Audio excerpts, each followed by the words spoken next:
All right, welcome everyone back to. It's been a while, huh? It's back to the YAP2ASIA 5th episode, and yeah, it's been like almost. Has it been like more than a month, guys? Yeah, I think it might have been. Yeah, We're gonna see when the last episode came up.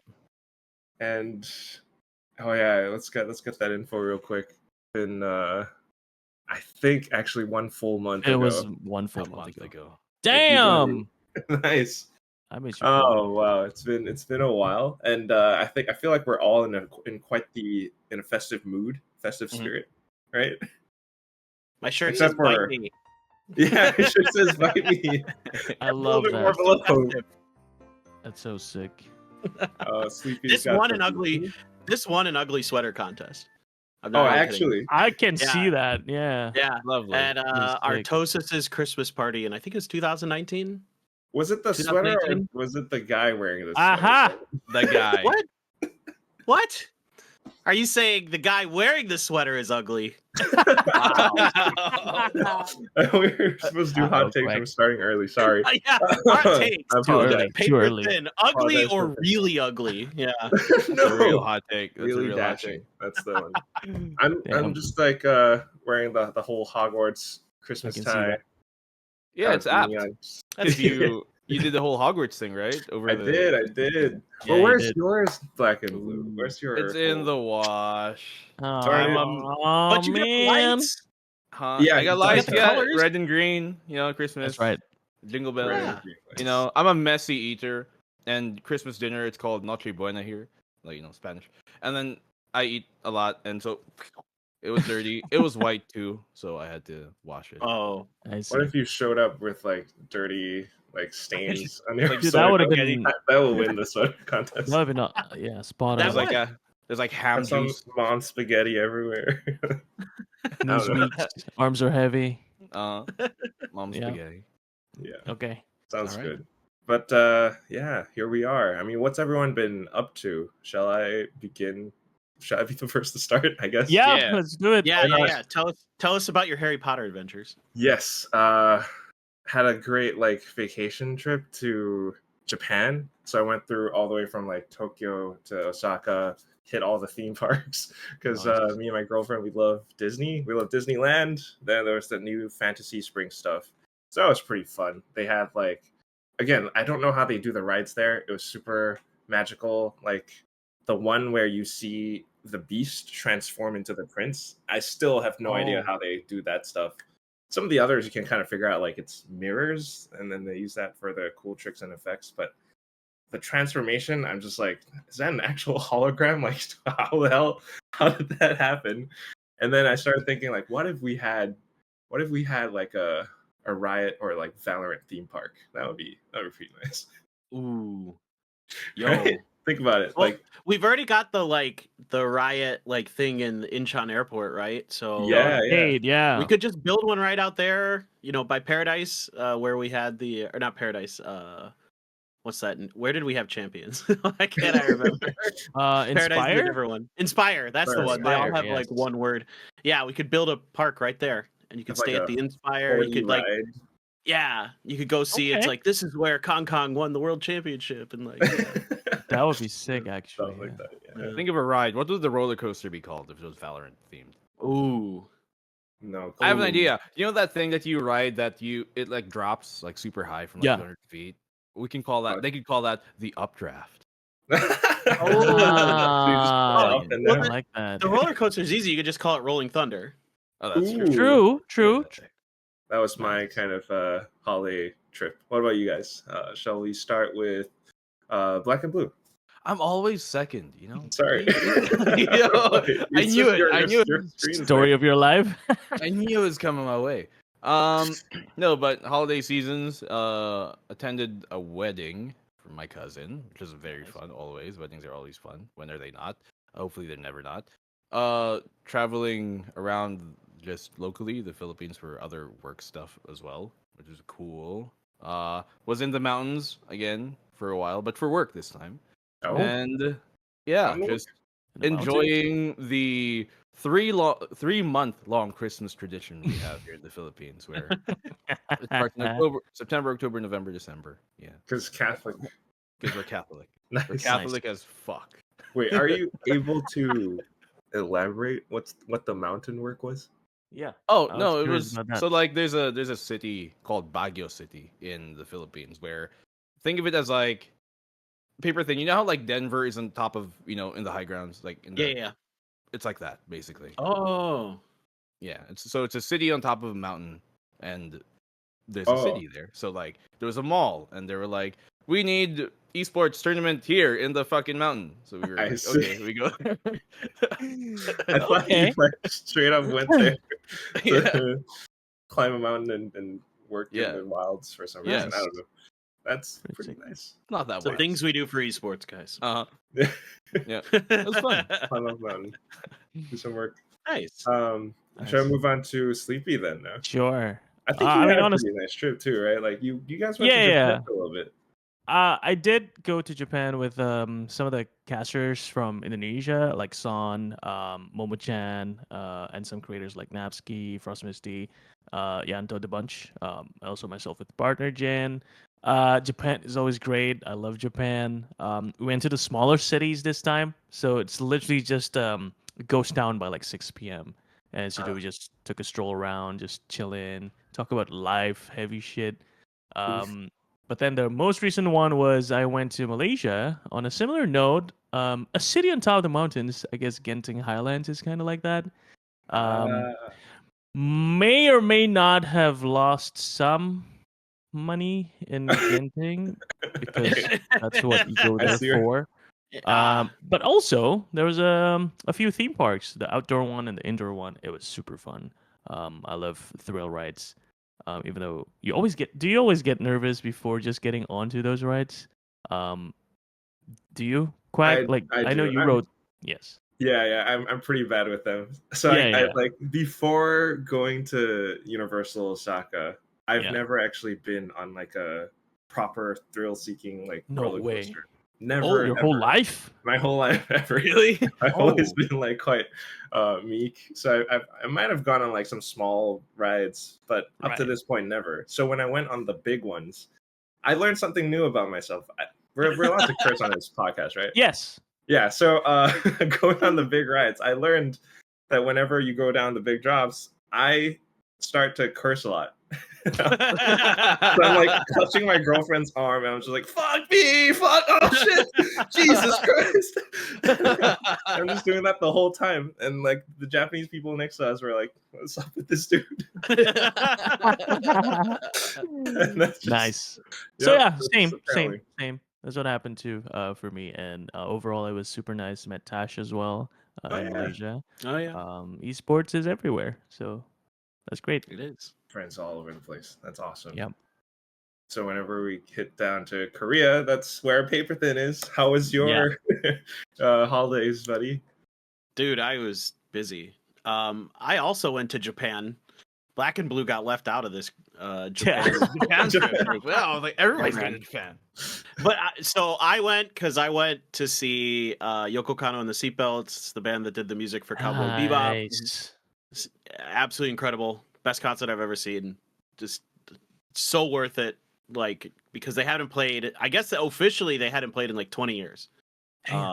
Yeah. So like it was amazing. The place was packed. It was like 6,000 people or something like that. It was really cool. And I did it a little bit. I went to Sendai as well because my friend's metal band was touring Japan. So I went and saw them in Sendai. And then I went straight from Japan to Malaysia. I was also in Malaysia, but I was there for the PUBG Global Championship. That was pretty good. And then I came back to Korea on Christmas Eve. And it's been like, I was like so looking forward to being back into Korea. I'm like, oh, finally I could be at home. I could rest. I've been busy the whole fucking time since I've been back here. Like I can't like, I was like, no free time, man. I had like Christmas Day. There was nothing because it is a holiday in Korea. But like, otherwise I've just been like filming content and like I had to run a bunch of errands and catch up on stuff. So, but hopefully now things calm down a little bit. That's brief period before, and like I think in 3 weeks Pacific starts. Yeah. I can't believe we're 2 days away from 2025, guys. 2024 did not happen. skipped 2024. Yeah. For Skip. Yeah. 30th of December. Let's not leave out, of course, John D. Though I think he did so much traveling as well, right, John D? If he's here. Hello? Yep. Hi. Okay.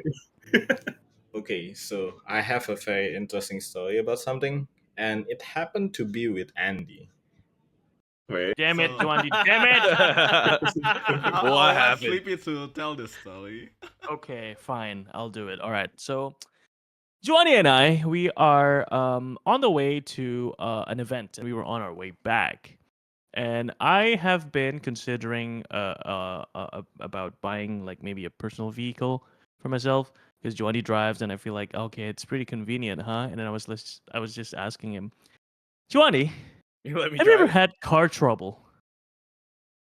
And Oh no. Juandi said, no, I've driven for like 6 years. I have never been faced Oh. with a car trouble. Mm. And then not 5 minutes later, he hit a curb and the car jumped. And then we got a flat tire. We swapped it out.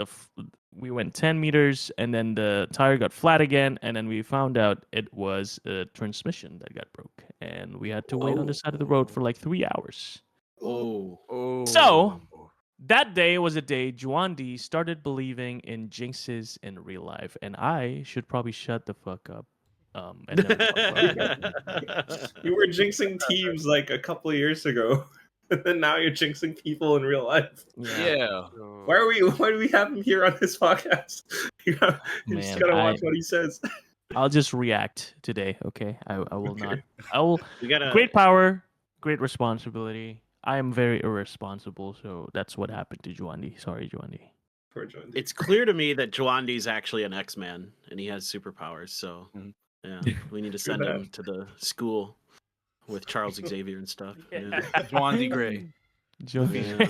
So that's everyone's kind of like holiday period for now. But then we gotta hit straight into the whole thing that's been going off on the VALO2ASIA social media accounts for like the past week or so, right? Which is the top 20 list that we have. Woo! Whole panel of judges, all lovely like casters and everyone in the scene basically, and going all through the whole like voting process. Johnny like does so much work in collating everything, calculating all the points and such. Can I just say I love the picture you used for Tosh there, Juandi. At Oh. the very bottom. At the very bottom. I don't think Yeah. you can see there. You might have to scroll down. Oh yeah, on the little The thing. broccoli, There. right? There. Oh, the broccoli. Yes. That's the Was that a classic Tosh specific picture. request from Tosh, Juandi, or was Yeah, that just you? So Oh, it everyone was. submitted their photos and Okay. We got Yeah, like a little bit of That's context. classic. Yes, Yeah. because like if anyone remembers, it was APAC LCQ. We were working from the Ireland studio. I Striker. forgot what it's called. Striker, Strike. yeah. But I Yeah. think they have a Striker. different name now. Basically, that's where they do Oh. broadcasting for a lot of the esports events from Riot, right? And when we were casting there, Tash was often eating like salads and broccoli and stuff, like from her desk. And the camera was just on her the whole time. So our producer at the time, Teo, was just like recording the whole thing. And at some point, he turned it into a compilation of her reactions. And that's one of those screenshots. She was eating, enjoying her lunch, and just reacting to the games, like doing that face. Yeah. It's That was good fun. times. I remember that event because me, Mika, and Dax, our visas couldn't make it in time. Yeah. And it made the local news because of it. Like there was Oh, what? yeah. Filipino On, like news. Facebook. Yeah. So I remember that one vividly. Well, how did it make the local news? Did you go and Yeah. like? No, Was it just article because like they- just like the Inquirer, but like locally and stuff like that. They were like, Oh, oh, these 3 people okay. could not make it to the esports thing. Darn Oh, I see. visas. Darn us. Yeah, they're Right. doing all that. Did they just like see it on your social media or something, or like I guess, and they were Wow. like, somebody whistleblower? Like I mean, no, I didn't say shit. I didn't say shit. I just Spoiler said- alert: the guy is here with us right now. Possibly. Yeah. We should It though. was We Dax should like then, I got whistleblow it, a lot okay. more. Yeah. We should. I see I Mika can't- posting about it all the time. Yeah. I can't even whistle, bro. try That's try my bad. harder. But yeah, we do have like I am an biting my tongue amazing right now. Whole panel. Clinton is about to say something really, really I don't know. But yeah. Moving on.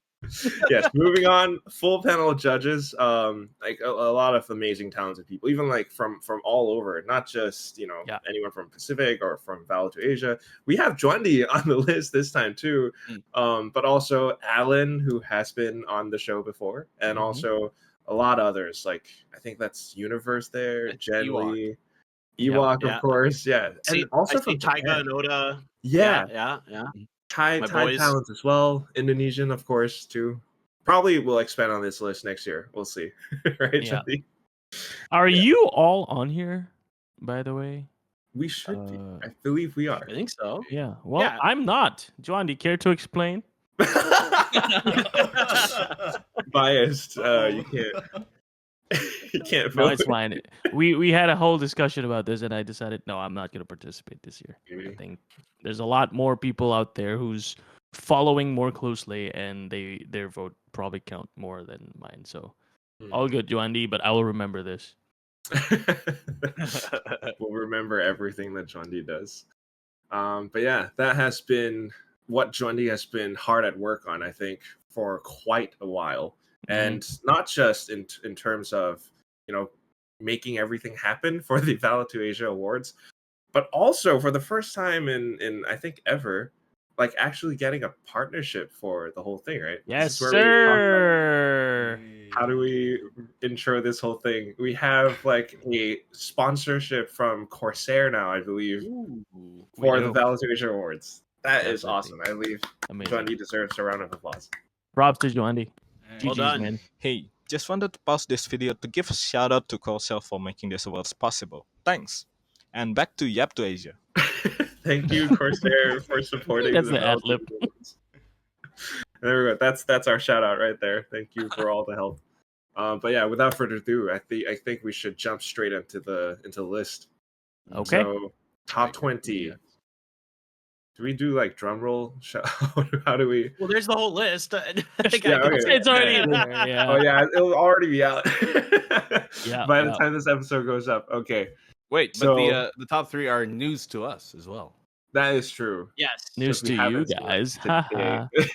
selected Insider Sorry trading. to all Insider of- trading. Insider trading. How Okay. much influence does Sleepy actually have? You never know. Yeah.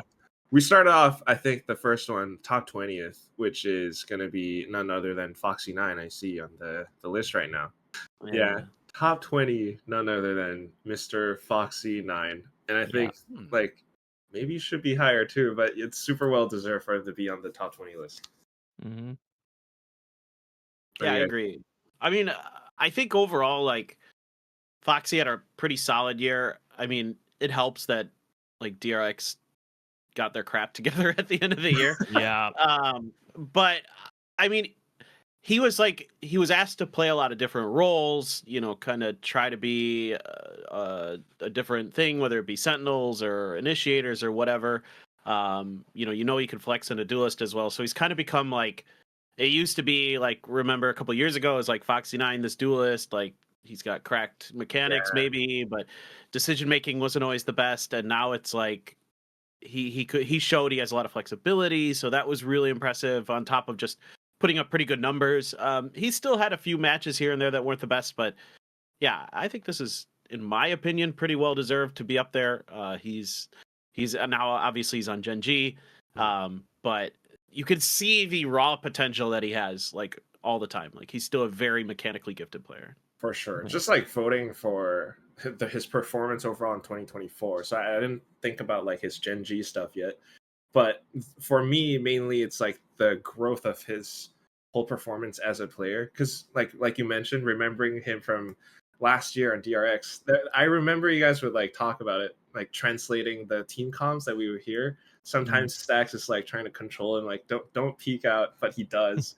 And he gets kind of, killed. That's old Foxy9, right? But this year playing the Sentinel, he showed a lot more temperance. He was on that Sentinel and he wasn't, being wild, pushing out too much. He was definitely doing a lot, just controlling the spot that he was given. and I think that's kind of like a bit more discipline, but also he managed to do a lot given the role that he had, and that's why I think he does deserve to be on this list. Anything else from? Nope. No, I think for sure. At the start of when we just started learning about who Fox9 was, I think it was pretty clear that he was still being, I guess, groomed by the team, DRX, as he was prominently a duelist, I believe, at the start. Whenever he gets in the server, he would be put on Jet, and we saw the raw potential in that. But then as he grew as a player, I think he started becoming more of a Forsaken style of a player where he kind of flexes into everything. And obviously there's still that problem that Quack mentioned, which, he probably needs to be put on a leash still sometimes by Stacks, right? But it's natural in a young player. And I remember just seeing him very enthusiastically streaming and playing with players when he was in LA, I believe. Was DRX in LA? I believe. Yeah. He was. They were, he was. right? He was like, he was streaming with some of the Sentinels guys. Something Yeah. yeah. And I remember at that time when I was just watching him stream, this feels like a guy who just loves the game, and I think that's such a fundamental thing to have to be a good player, and it kind of showed in 2024. This guy went nuts and played out of his mind in a lot of the games. So top 20 definitely deserved, but what would put him up higher in the list, I think, would just be a complete and full mastery of all the agencies trying out this year. And we're probably going to have a chance to see that happen next year if everything goes well. Awesome. Yeah. And that's... I mean, I think everybody said everything I wanted to say anyways, but for the most part, all I can add to this is he probably would have been higher if maybe DRX kind of knew what to do with him last year. I felt like there was a lot of, you have to play this and this and this and this and this, and it wasn't really beneficial for him. He could have been higher in this list if he was able to stick with the role and stay with that for the most part, and refine his game in that way. But he did well considering the cards he was dealt, and hopefully Genji will take care of him better. Possibly, it's already starting to look pretty good. So we'll see what happens as it continues. I mean, SBL, that was quite an event too. But anyway, moving on with the list, top 19 now. It's gonna be Life. Ooh. Yeah, that's pretty cool as well. I mean, what do you guys think? I love Life. Yeah. Metaphorically and literally. And literally? Yeah. It's good. Life's good, man. I think he, despite being from a team that's kind of, I guess, kind of underlooked a little bit, or rather overlooked, he still made an impression on a lot of the other teams that played against him. And I think that's a hard thing to do in a region that's kind of dominated by the other team. And this is kind of a testament to how impactful he is, I guess, in the scene. That even though your team is kind of dominated by the other team, you're still there and you're still showing up. And I think that deserves some merit. And he played Clove, yeah. That as well. Yeah. So well deserved. I think top 19 is a good spot. And it's only up from here for the other teams from China. Our other two judges, anything to add? I mean, his team was consistently the only other team that was always there at the international events, right? So that has to count for something. You have to get a nod for that. And I mean, otherwise, as Sleepy said, it's a region dominated by a singular umbrella team, and everybody else, when they think of that region, they think of that team. And so to be the other name in there, it's a huge thing, and he was definitely the spearhead of that. Yeah.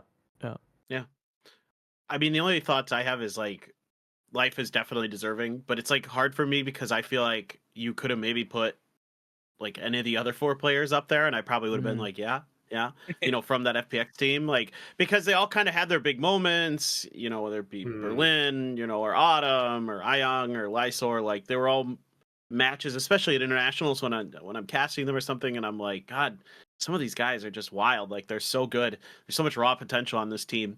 I think overall, Life probably had the best year out of anybody, but I think you could have made arguments for anybody else. So I want to give a shout out to the other players on that FPX team because they all played really well. Awesome. Yeah. That's definitely a lot that can be said for, not just life, but everyone on the team too. And similarly said for maybe the next player as well, top 18, which is Invy. And I think maybe blackenBlue could share a little bit more for this one. I mean, just, Philippines, but also the fact that he's someone who's like always on that Team Secret roster, and Team Secret is a team that kind of, goes a little bit up and down sometimes, but Invy's like always up there. Always. Yeah, he's like the one consistent thing about that team, right? You see, especially with the older squad before they added, 2GE and Waldorio, you never really knew what would happen on any given day. Luckily, the additions of the new young kids have kind of helped things stabilize a bit near the tail end of Team Secret's run. Obviously, didn't make it far, at least as far as they would have hoped. But with Invy, he has always been that one constant that you knew you could bank on this guy, and he is. Even though a lot of people look at maybe Jeremy to be the future of the team, I think it will be Invy for a longevity of this team.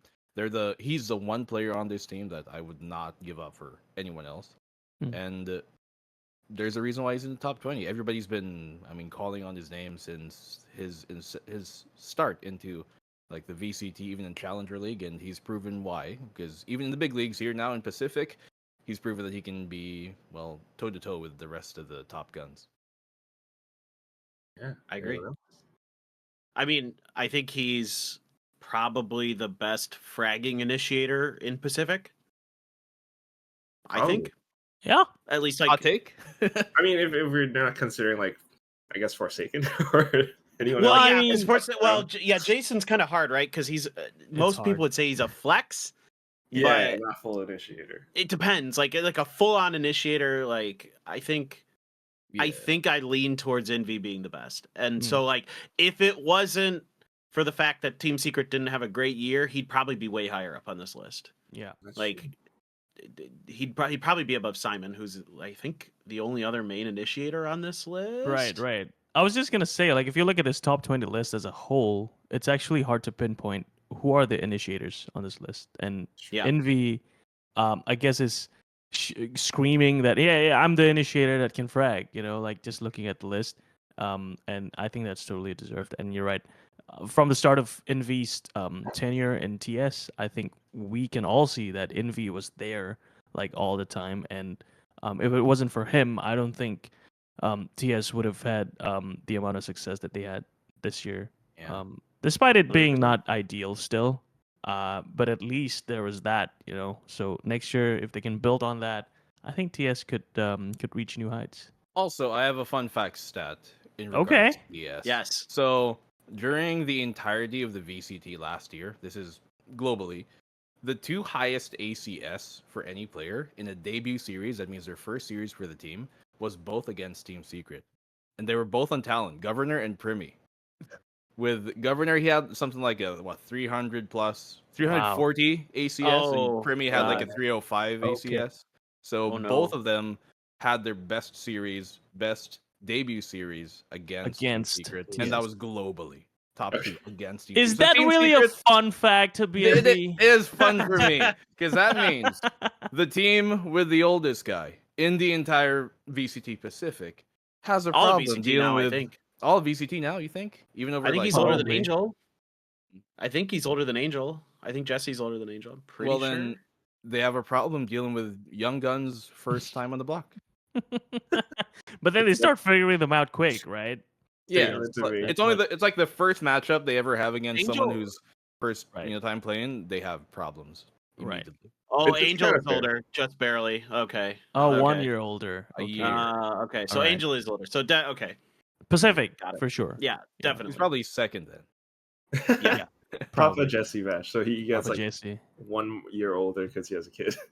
Maybe. Okay. It's a fair shout out because we don't have any of the talent players on the top 20 list. So I think, right. Nice little shout out to Governor and Primi. And also just the fact that like Initiator is not an easy role to play. No, I mean, none of the roles are easy for sure. They all have their own challenges, but Initiator is one of those that like we can all agree it's not easy to frag out just because you're always supporting. So yeah, your util is so key. Yeah, huge. It's more about the impact that you can lose if you don't play it well when playing the Initiator. Like You can obviously play normally and you'll still do well, but if you don't play at the top of your game, like the amount of value you give is kind of dampened a bit, and that affects the whole team. So, props to Invy for playing the initiator well. 100%. All right. Mhm. Moving on. Another role that's also not too easy. It's not one of the loudest roles.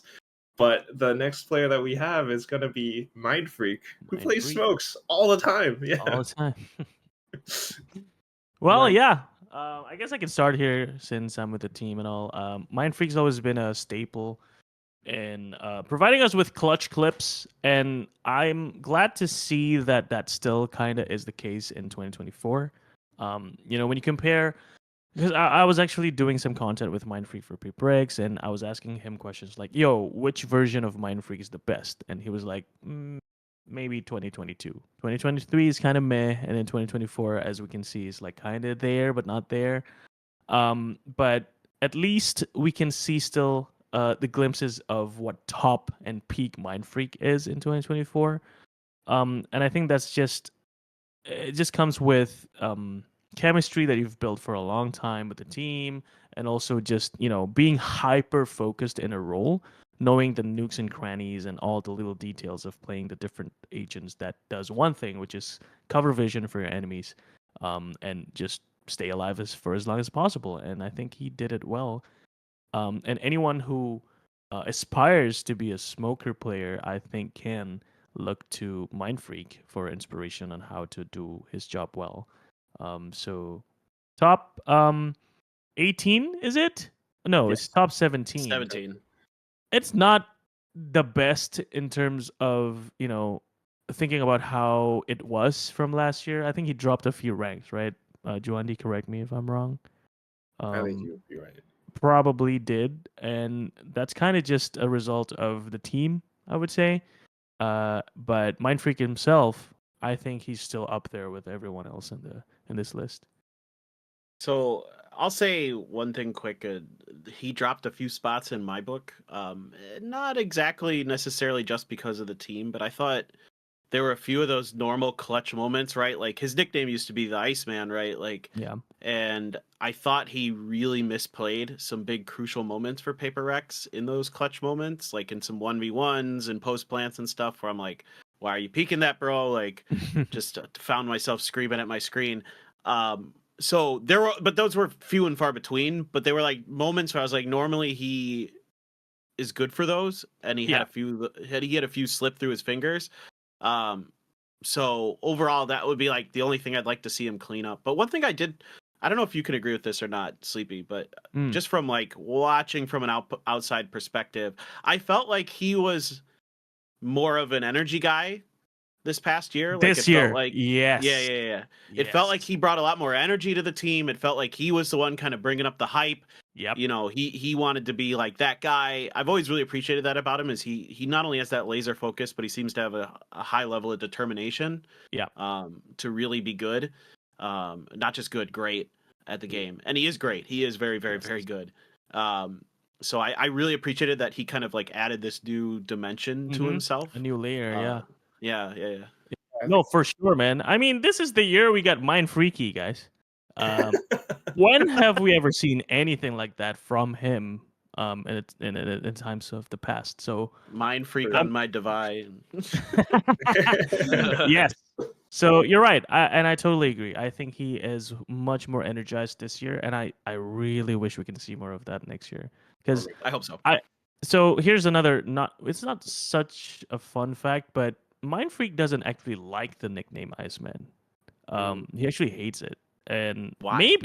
maybe he just wants to be seen as the guy who's warm and cuddly and has high energy, not just the cold and expressionless guy that people seem I understand that, take but him when your for. last name is freaking Leonhardt, like you're from Final Fantasy, Yeah, you don't get to choose your nickname anymore. You're like, right. You were blessed, my brother. Given it, yeah. Greatness. Well, was there you go, thrust Aaron. upon That's what you. we think. But overall, I think we're happy with him having more energy on stage and want to see more of that. I think I do get what you're saying. I think Alex kind of retorted some similar, I guess, sentiments with that as well. Like where maybe before, a lost clutch or a lost round would maybe get to mindfreak a bit more these days. Right, He's right. a lot more proficient at just resetting himself and getting back into shape, and not letting it drop his energy down. So almost exactly what you guys are talking about. So it's another dimension that we needed from. Unfortunately, he doesn't want to be called it, but the Iceman himself. He is also, I just want to throw this out there, one of the best split players in the world. Like, he plays so fucking well on that map, it makes me jealous. Like, he is just destroying people on split every time I'm watching Paper X on that map. Just like, good God, dude, he understands that map so well. Yeah, and also I think it's also due to the fact that Astra was kind of nerfed throughout 2024, and now it's back. And mindfreak has always been that one player that plays Astra so damn well. For the team, and yes. with all in any of the maps that kind of favors Astra, he was kind of forced to play the other agents, mainly Omen, I guess. But now that Astra is back, 2025 might be a fun time for mindfreak. Already starting if to he look decides. like it in the off season. We'll see. We'll see. But yeah, Okay. especially definitely true. And Paper X is a team that you need all 5 players to be like flowing at that peak level in order for them to perform. And I think he's just always there. It's very nice to see when he does give Jinggg the old slap ass, and that's the energy that we want to have. So hopefully more slap ass from mindfreak. I forgot about that. Jingg's like, forget about that? no, stop. No. I don't want it anymore. But then mindfreak is like, this isn't meat sports, bro. Yeah, that was fun. Well, we do love energy. Hopefully we can see a lot more from the next player on the list as well. And I do believe Clinton has a little quote for this guy. Our top 16th player, which is Meiy from DFM. Very, very strong player for sure. And he was, a very big name for the Japanese team, DFM. He's potentially like the next superstar. Like, I mean, you could already argue he might be there after how well he played. But yeah, for sure. I mean, he could be the next guy, right? Like, Laz was kind of the figurehead of Japanese Valorant, not just because of his play, but because of like his personality and charisma. Yeah. He had like natural charisma and like the way he endeared himself to fans during Copenhagen with how much he wore his emotions on his sleeve and stuff like that. Depp is not like that. Depp is just kind of, he's very even keeled. He is absolutely. And Mei's got a lot of emotion too.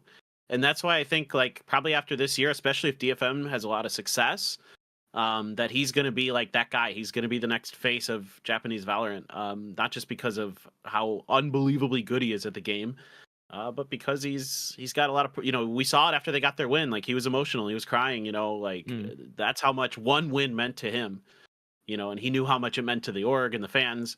So to carry all that weight has been tough. And now that they've kind of maybe gotten some of those jitters out of them and they've got new players around him, yeah, but for 2024, this guy was electric. Like, every time the camera switches to him, you're on the edge of your seat because he's potentially raring to make a game-changing play. So he's one of my favorite players in the world right now. Just tremendous talent that he has. Absolutely. I mean, for me at least, it's just I've heard a lot, from like caster room chatter and stuff. A lot of players or everyone's just saying how good his aim is, but we never really got to see it too much until they, played this year and they got that win.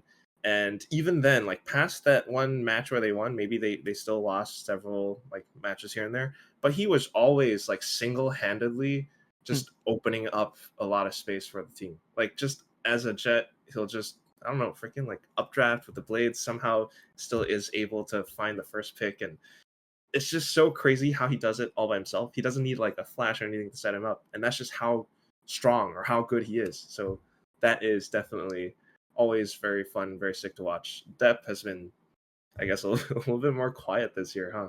So, and I guess just for Zeta as a whole team too. So maybe DFM will be that new team, that the new player that we have our eyes on. And that's Meiy for now. Moving forward, next one is going to be Flashback from DRX. Do we have any quotes from anyone for this one?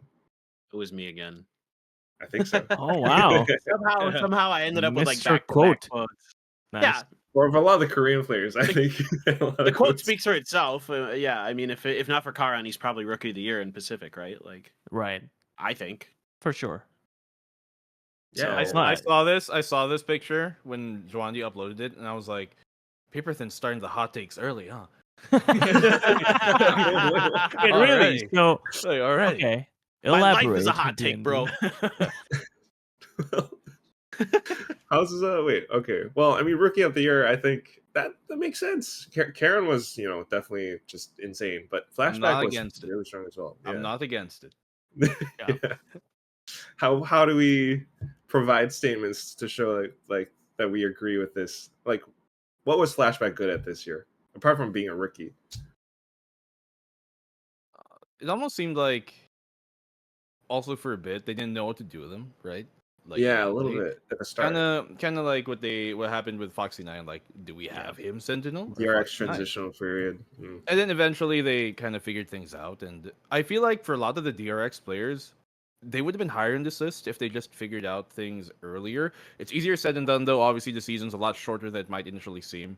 And with Flashback as well, especially his kind of first time being, in the whole circuit and stuff, in that capacity, it was difficult. It was difficult. And yet, through adversity, he made things happen. And I think that's the biggest thing about Flashback here. He just, nothing really held him up the same way you'd see some other kind of more green, players who might not have as much experience.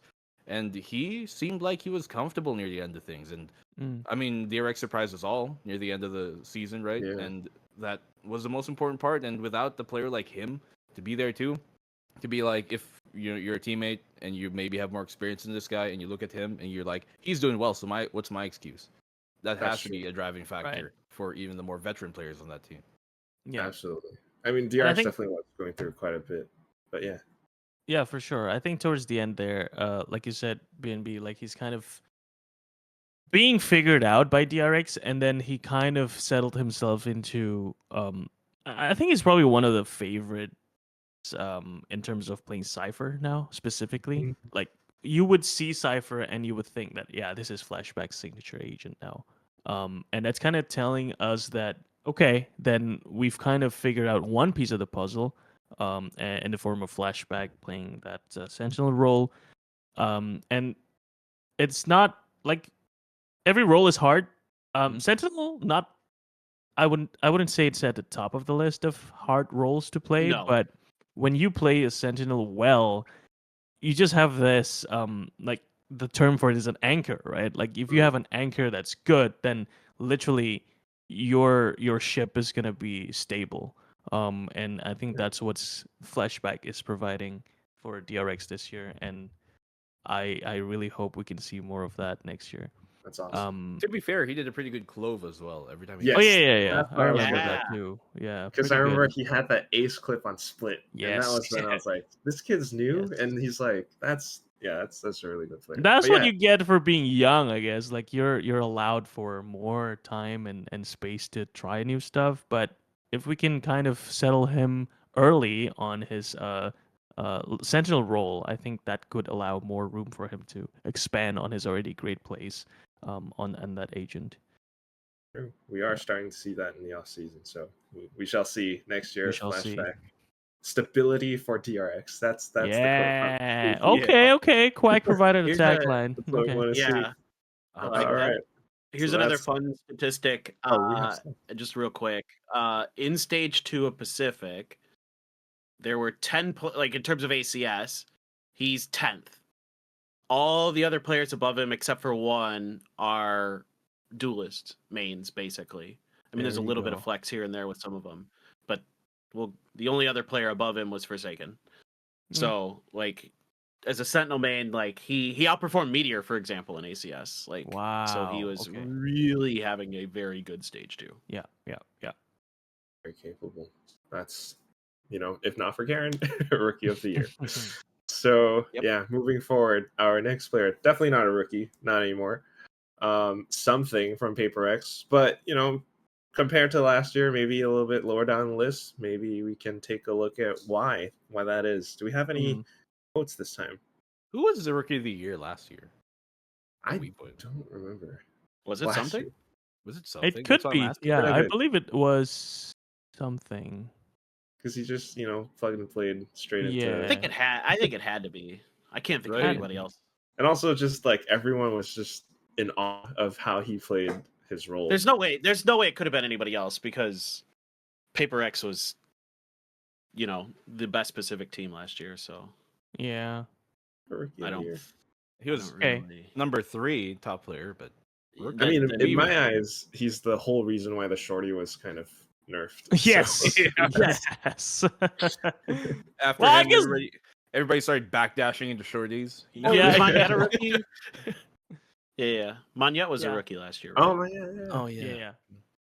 Well, I Oh. mean, there you have it, right? I think last year he kind of broke into the scene with a boom. With his flashy plays, all those clips, like it got viral quick, right? Yeah. Yeah. And then this year it was kind of quiet, partly because maybe he started flexing into some of the other roles. Like we started Gecko. seeing Gecko, him play Gecko, and then he did something with the Gecko, the op Gecko on the tag. That's also something of his. And then we also started him on Sova as well. And so this kind of contributes to that drop in placement, I think, because he kind of had to figure things out for himself too, right? Mm. When it's easy if you're just hyper focused on the role, then you just play that agent and become really good at it, which he was. But now that he has to fill in for some of the gaps that PaperX has, that kind of takes away from his ability to maximize his mastery in a single agent like Jet. So I think the way it kind of represented in the games was that we just don't see him pop off as often as he did last year, right? And with that, the impact of his duelists or entry into the sites, into any of the games, are kind of limited this year. So I think that kind of tells the story and paints a picture drop. on why he needed to drop a few placements. Cool. I say a few, but it was kind of a steep drop. It was Mm. from number 3, think and now he's number Yeah. 13? Is that 13? 14. Okay, 14. There we go. Yeah. But yeah, that's my take. That's how I see it. Still doesn't take away from the fact that he is such a great player, especially towards the end of this off season. Like we saw him play and become a bit more of himself again. Especially now that the PaperX roster have kind of figured out a bit of how to kind of mix and match these puzzle pieces. Excuse me. So yeah, let's just hope that something gets a re-injection of energy for next year that we saw from 2023. Everyone from PaperX kind of did drop a little bit. Yeah, I mean, yeah, just yeah. Performance, but yeah, it does explain it a little bit as well. I mean, you talked about the role swap and everything, but just Mhm. also like the fact that he is still here is also quite a statement to be made as well, Sure. because it still is they still are fan favorites, and he Mm-hmm. still is growing alongside the team and trying out the new roles and everything. So I always think that's super cool. But as we talk about that role again, that brings up our next player as well, because he is someone who does set up his duelist for a lot of successes, and that's going to be Simon. I think we just saw a glimpse of the quote as well from our lovely colleague, our good friend. Yeah, I mean, Wilcho, everybody yes. saw everybody saw this player coming as one of the top 20 in Asia, right? Like Yeah. everybody knew that. Yeah. There was Easy. no doubts. Yeah. Yeah, no, I mean, I like the way Will puts this because it is true. I mean, he is like so good at his util on initiators. It almost became automatic when you were watching their games. Like you just assumed like the flashes were going to be perfect and like everything was going to be right where it needed to be when it needed to be there. Like to have that level of coordination. When did he come in? It was like stage 2 for EDG. I think it was later, no? Or Was maybe it he later came than in, that? but he wasn't playing 2024. yet. Yeah, it is Yeah. 2024. But when did he around- actually like start playing? Because it was- stage 2. Oh, so Yeah, it Yeah, was stage 2. Okay. Yeah. I thought so. I mean, to think about that, like to be that good, that quick, to gel with the team that quick, to win a world championship is unreal. It's unreal. There's no Yep. other way to put it. I mean, he is well deserved to be on this list, and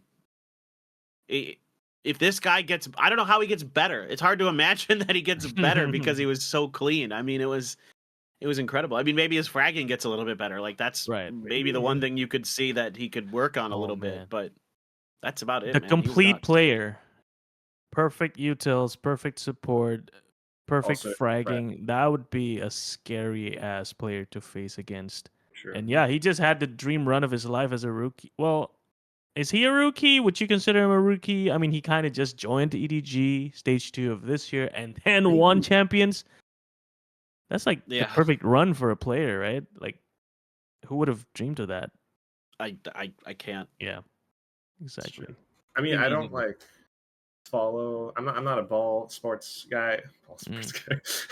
Like basketball, all sports, record football. Yeah. But Just it's kind of like the whole. I don't know what the roles are, but it's the guy that passes the ball to the guy that the point guard. There we go. That's the one. I have no idea if that's true or not, but yes, it is. What do you mean? I'm Filipino. I'm just saying, I don't know. Don't you know we love our basketball as much as we love adobo? That's true. That's true. But Simon would be that guy, so he's always like giving the perfect passes to set Kong up, and that's very true. Very true. Moving forward, another player, Chinese player too. It's gonna be nobody. I think Will had a really sick quote for this one as well. Right? It's the one where he kind of talks about Munchkin. Yeah, here we go. Wow. Munchkin made the call for fragging IGLs. I had to do a double take when I first read this.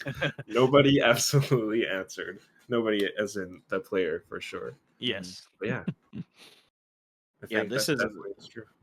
This one also surprised me. I mean, nobody's a really good player, but like he's so different this year versus 2023, right? Like everything, like the way he plays is completely different. Like changed up his style to fit the team, took over as an IGL.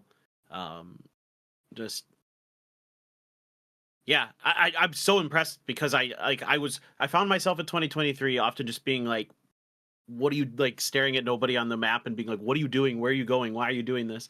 And like sometimes it worked, sometimes it wouldn't. Now he's like much more kind of playing with the squad, like, kind of leading from the middle of the pack, like not lurking around as Sky out in the middle of nowhere on Fracture. Like he has improved so much in 2024. Yeah. And to be the shot caller as well, that would be, I think. Yeah, I would go out on a limb and say maybe the biggest factor of EDG's win at Champions would be someone like nobody, because we always knew that EDG was a strong team. Like mechanically speaking, we knew Kang was always explosive. He was always very skillful. The fact that Simon came in and became that perfect support player for Kang was also helpful. CHICHOO, Smoggy, always been stable, but I guess the one thing that would help a team would be how you can fit all of that together and perform in a perfect harmony, right? And someone like nobody who's been with the team for a while now, and stepping up his IGLing, I think that's kind of like what got them over the line, right? I think that was one of the main factors, if not the main factor, of why EDG could perform like they did. I agree. I think the biggest, like, if I was going to quantify that into something we could somewhat measure throughout, especially their stage 2 run into champions, it was their mid rounding. I think that was the biggest thing that improved for them. When you're looking at maybe 2023, 2022, 2023 especially for EDG, and you look at some of the rounds that they do win, even though they were at the disadvantage, it came through for the most part Kang star power, right? He somehow gets a triple.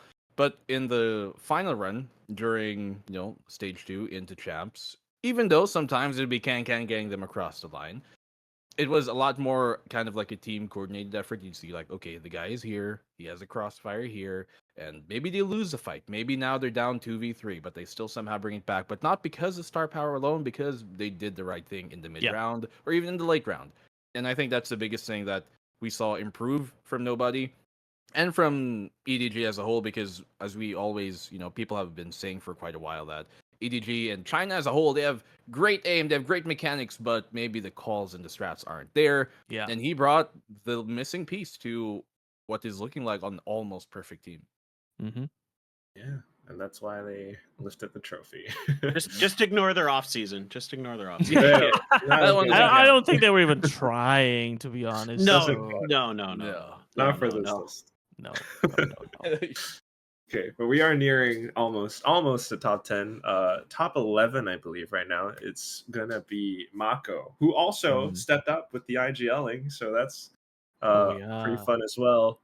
I think he had to go through quite a bit. Poor guy had to step up, and like he felt kind of, I don't want to say down, but he felt like, you know, all his big brothers joined other teams and everything. Yeah. But then he's the last remaining one on DRX, you know, like that's still something. But he was still always so good. I think he tried a different role at some point, but now in the off season, seeing him back on the controller, it's just like, this is MaKo. This is classic, perfect controller MaKo, and it's always fun to watch. I just remember him being gloomy. Like, it was in a series of tweets, I think, when the roster changes started happening. And then one by one, the DRX players left him, and he was like, okay, now I got to be the big brother, while still being at such a young age. And like, what was it, same age as Karon? Something? Yeah, he basically a rookie, right? Like, in the sense of, you know, him being such a young player.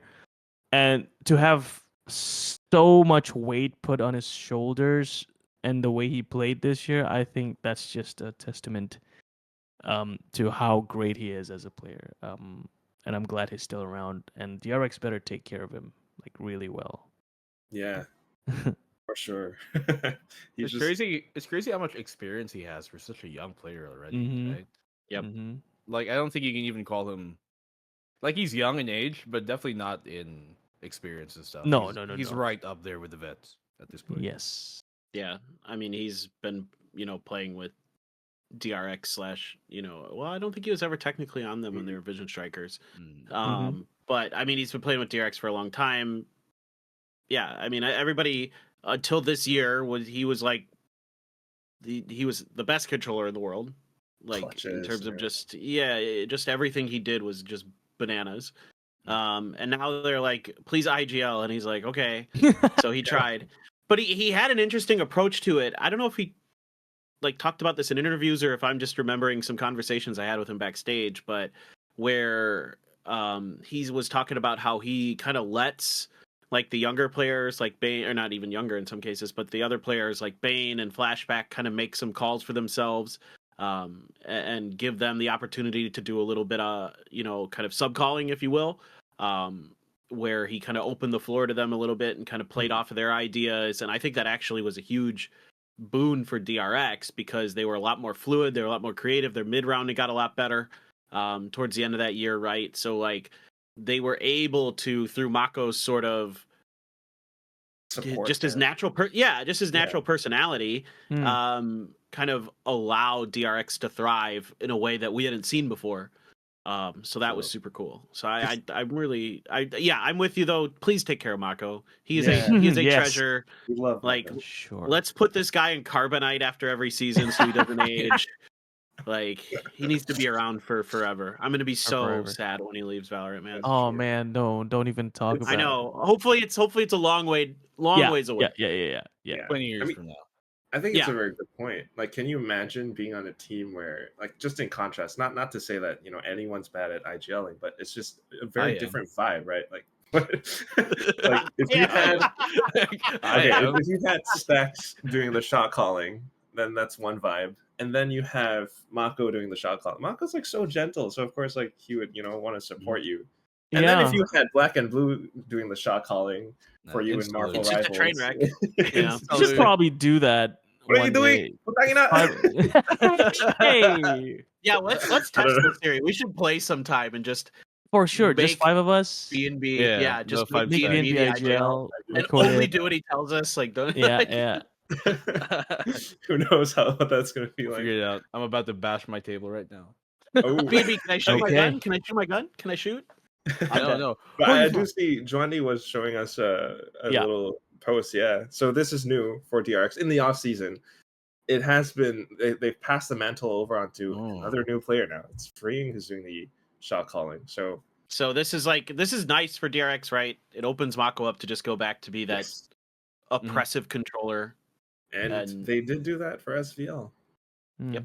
So it definitely looked a lot. It's like old DRX but new. That doesn't make sense, but they are evolving. So we shall see how DRX looks for 2025. But otherwise, we love MaKo. We always want to keep him around. So DRX, take care of him. We shall move forward to another. I have a quick fun fact before we move on to the next one. Yes, please. The MaKo is the fastest shark. Yeah. What? The MaKo Trying shark. to derail us again? No, I'm just saying, of all MaKo is named after a shark. It's the fastest shark in the ocean. blackenBlue's just out here just making crap up. It's like MaKo's not even a real shark. Like, yeah. Another fun fact. Did you know Davai's real name is David? And we're like, yeah. Oh, definitely his real name.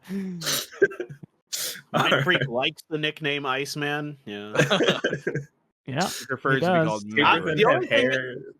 the only thing I could ever think of, I had no idea MaKos were actually sharks, but the only thing I could ever think of is Final Fantasy VII, right? Like the MaKo generator or whatever. Or whatever those MaKo. They're MaKo, maybe it's how it's pronounced. MaKo. Like the energy. Yeah. That's all I can think about when I see his name. Why are we looking at sharks, guys? Because blackenBlue derailed us. Still got a list to go. We could have moved on. Okay, it's a nice little break before we jump. Thank you, BNB. Yes. After this, we're heading forward into top 10 now. So that's, past the Sharks. Top 10, we have Davai, who's always awesome. I love that he's getting a lot more screen time now. Yeah. My goat uncle. David. David. Got a quote from Ms. Victoria.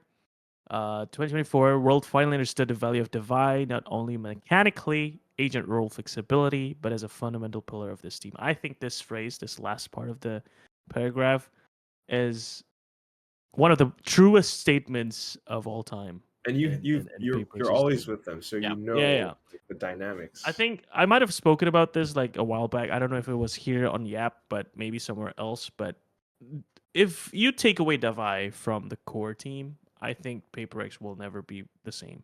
PaperX's energy actually stems from this dude right here. He's always loud on stage. He's always a very vocal part of the team. He has his own principles and opinions on how to run things on the team. And for the most part, I think the team listens to him as like a big brother. So without him, I think the chaos that we already see on PaperX would be even wilder and would probably be uncontainable. So him being painted as the fundamental pillar of this team, I think is super true. And yeah, his real name is not David. It is Kalish Shady. Yes. So, and yeah, Davai. And this year too, I think he's always been a super good player, but this year I think he's just been more consistent. And Rubot, I don't know what you're on, man. But you know what? I can live with that. If you guys want to call him David, it's cool. Why not?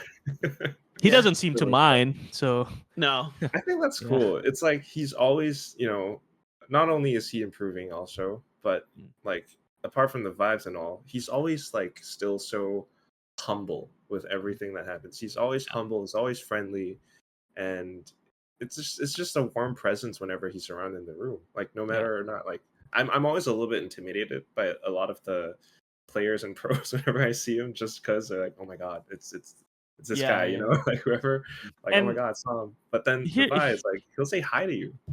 He will. He's super nice in real life too. He's just always casual and cozy around. And here's a fact that maybe not a lot of people know, and I was afraid of bringing this up online because I don't know if he wants and is comfortable with this being public, but I just saw his girlfriend tweet it out, so I assume it's safe now. But he has a slip disc on his neck, right? Which means he is in a lot of pain for a lot of the time he plays on stage. And given that fact, him being able to pull off these performances, I think is insane. There you go. Yeah. Luna said, just a chill guy playing Valorant with a slip disc, and yet it's so insane. That is a very apt summary of I Devi. remember. Like he Is was that playing why around with that one towel. day and that one day he was like leaning really far back? Yeah, in his yeah, chair? yeah, yeah. He's in a lot of discomfort for some of the Ugh. times on stage. So That's Yeah, brutal. I really hope he gets better, and so he can kind of at least just play comfortably. You know, he doesn't have to be playing in a lot of pain. And Bro, you let's can get him only some stem imagine. cell therapy Oh yeah, in for sure, Korea. man. We should Mhm. probably Dude. do that. Let's start a Start a GoFundMe. GoFundMe, yeah. GoFundMe. Yeah, we need to save Fix the device disc. Please. Oh my god. Please. Yeah, but I mean, anyway. I think I mean, I think Devi is exactly like you guys are talking about. I think like honestly, he'd probably be higher up on this list, and maybe even a lot of Paper X players as a result if Sky didn't get nerfed into the ground, Right. because he was like, in my opinion, one of the Goat. best Sky players in the world. Goated. His flashes were so freaking good. Like I remember coming out of 2023 doing a bunch of VOD review on Paper X and being like, this guy hits flashes so well timed off of like these weird go button timings that Jinggg and Mhm. something have that is just unreal. Like the synergy he had was crazy. So like being asked to play a lot of different agents this past year and still like just being really good, even opping sometimes. Yeah. If I remember right. Yeah. Yeah. He's just Mr. Consistent, Mr. Reliable, always seems to come up with big plays when you need him. Yeah, love this guy. Yeah. And to that, it wasn't even like flashes where it's a set play. Sometimes it's Right. like it's a mid fight, Exactly. like they've been Yeah. fighting for like 30 seconds now, the mid team fight, and then he just pulls out a flash that gets him 2-3 kills that saves the round when they were down 2v4. And that type of factor is something that is hard to come by, especially in the pro scene, like at the top level, to be that good. Yes. And the only other thing I could add to the vibe you guys already talked about is the level of professionalism he brings to this team. I think is understated. Alex talked about it where because he and Mindfreak have been on this team for quite a while. They've been with each other since CS, even before Valorant. When the new kids come on the block, that was Forsaken. Jason eventually comes into the team, and then obviously Jinggg, and then something or whoever comes into the team, even Onyet, and they see how Alex talks to Devi and Mindfreak, and they realize, oh, he's not hating me, he's just being a coach to me. They realize that there's a different dynamic within this team, something that might not be the same with other teams that they've been on, but it's the norm maybe for this team, and it's how Alex, I guess, approaches his players. And it's something that Devi and Mindfreak have both been kind of like the elder players on the team, have set the standard for. And especially with Devi, he has been that level of professionalism that I think for a young player coming into Paper Rex is a huge part in helping them kind of get into the system immediately. Yeah. Well, I love that that observation. I think is spot on because in my experience hanging around the players in Paper X is that Devi is not the type of guy to shy away from a hard conversation. Like he would be the first person to point out if there's something wrong with the team. And I think he plays a role in creating this culture of openness and honesty so that it makes it easier for people in the team to accept the fact that yes, we did something wrong, we need to fix it, rather than tiptoeing or walking on eggshells all the time. Like he would just break that egg and just make omelets out of it, and that's how I kind of see him playing that role in the team. I like that. Oh, much chef. Nice. I think Let him that's cook. true. Wait, before we go on to the next guy, which is another Paper X player. I think it might be cool if Jondi can pull up There was a recent clip of like it's the most harsh that Alex has ever been. Do you guys know this one? This is where they had to bleep out Alex for like a solid 10 seconds. Yeah. But Devi is there, and that's what I'm Okay. thinking about. Because if Alex is being that, well, I don't want to say harsh, but like Must be Shanghai Diaries. It's I like think. serious, right? It is. That's Oh, exactly no, what I was Chengdu. talking about. Like for a young player, like if you were, I don't know, Yeah, if you whoever, just join a team and Alex is and you like see going off that, like that, you're like, what the fuck? yeah, Right? But because Devi and Mindfreak, they take it well, especially they'd be like, as a young player coming to the team, you're like, okay, I understand. This is how This is it's how we do supposed to be. things. Yeah. Yeah, it's how we do things here. We mean business. absolutely. Okay, let's see. Old clip. Instead, he scored 7-5 after dominating them. It's mad. This cracks me up. I'm sorry. I'm sorry, Alex, if you're watching. And then you don't watch it. Don't do what I ask you to do. And then after that, down here, playing best of 5 for no reason. Eco round also. What the are y'all thinking in me? Why are y'all fighting? Why aren't you just playing some everything wrong, man. Okay, I'm sorry. That's hilarious. No, you're right. I'm sure he'd laugh at that too watching it back. Yeah. But I get it. I mean, you know, when you have that much passion, you know, and you want to win, Yeah, you made this event unnecessarily hard. the bad words tend to flow. Yeah. Also could be just like, you know, sensitive info and like strats and stuff that they That's maybe, more I don't like know. it. Yeah. Sensitive info Oh, about okay. team Yeah, stuff. yeah. It's not that like he's was it. swearing Yeah. for 10 seconds straight. I think that was. Yeah. Like, Wish is right there, right? Like next to Alex's chair. So that's, you know, a lot of support going through. Also, a psychologist there. That's I also, mean, you know, you've got the good cop, bad cop there, right? yeah. That's Shout what out it to is. Listy, Paperthin's Therapist. sports psych. Psychologist. Good dynamic, I would say. So Yes. that's good. Much needed. Yeah. Well, at least now they've got, you know, Listy and, you know, JD Faker too back in the. Yeah, definitely. Always fun. But yeah, Always that's fun. the whole, you know, PaperX dynamic, and we shall see where it goes. But of course, our next player also another one from PaperX, always a big name, always incredible with the mechanics. But how many agents has he played now? I don't even know at this point. It's Yeah. Forsaken, guys. All but Like, one? all but one. Like, who Maybe knows? something because like it's that? just- yeah, there hasn't been an opportunity for him to play Vice. Oh yeah. Well, even if you take Vise out of it, I think we looked at this. We looked at this last year. Uh-huh. What was it? Was it like Brimstone or something he hadn't played? I'm gonna There check. was like I can't remember. yeah. There was like 2 agents he hadn't played on an official like VCT match. Brimstone is one. Yes. Give me agents. I can't think. I don't Was know, it man. ISO? ISO don't he has to see- play in off season. Or maybe it was I Ice. tried Vise. I don't see Clove. Funnily enough. Oh yeah. Yeah, Well, just- Oh yeah, you're right. Total. Vice is there. Clove is Vice not. is there. Yeah. Interesting. So it was Wait, he would literally actually be- Brimstone. And we were like begging him, like, play Brimstone on Bind, dude. Just do it. Just do it. Let's do it. Yeah. Like, nah, I know I'll you go- could. I know I'll you go could call Clover. audibles. I know you can do it. Do it. Yeah. But that's Well, that's Forsaken. Jason, guys. I don't know what to say about him aside from the fact that he has been a staple point of conversation since the beginning of Valorant. I think maybe now even more apparent that the world recognizes his ability to flex into these different agents while still performing at the top level.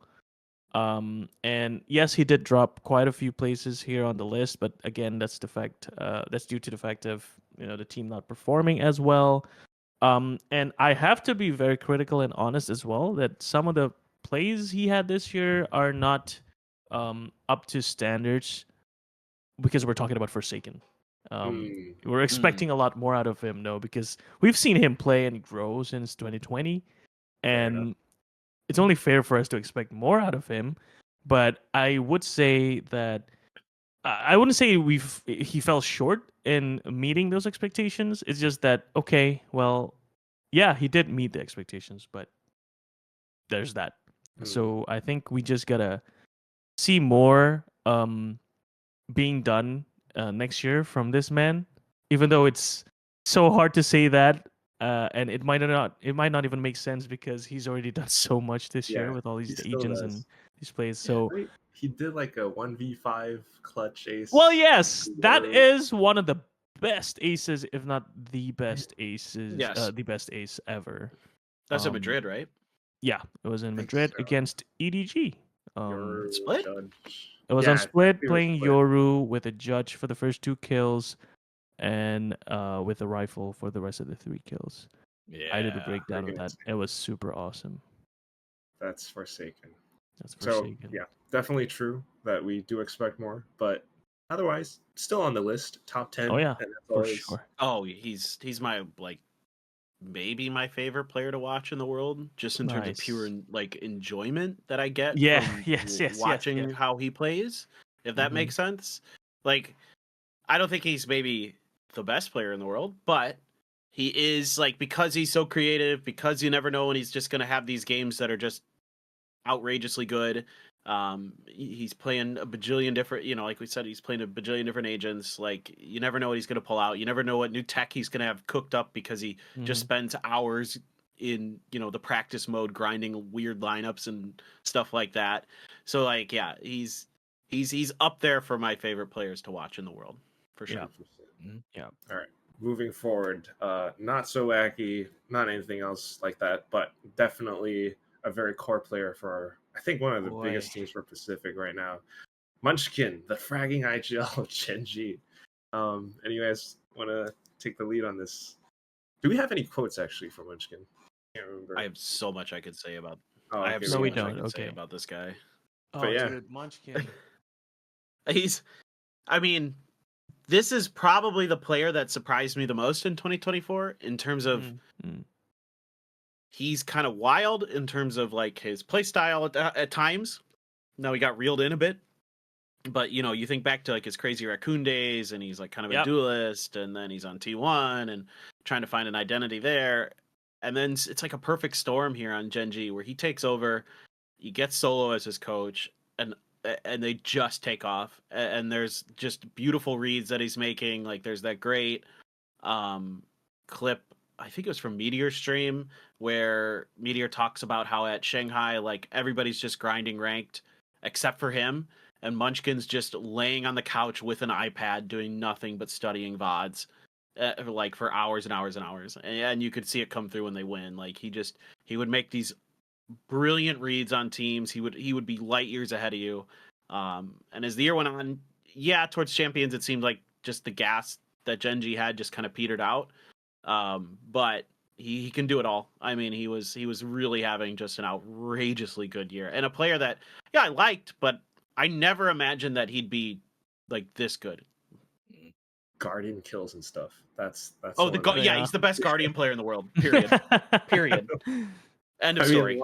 But yes, Munchkin's definitely up there. I feel like IGLing, the impact of it is definitely something that has to be mentioned, and I think he provided that stability and that a lot of adaptability for Jinggg as well. I mean, being able to adapt on fly and make those calls is not easy, but putting in the work, studying bots like that's why you get on this list.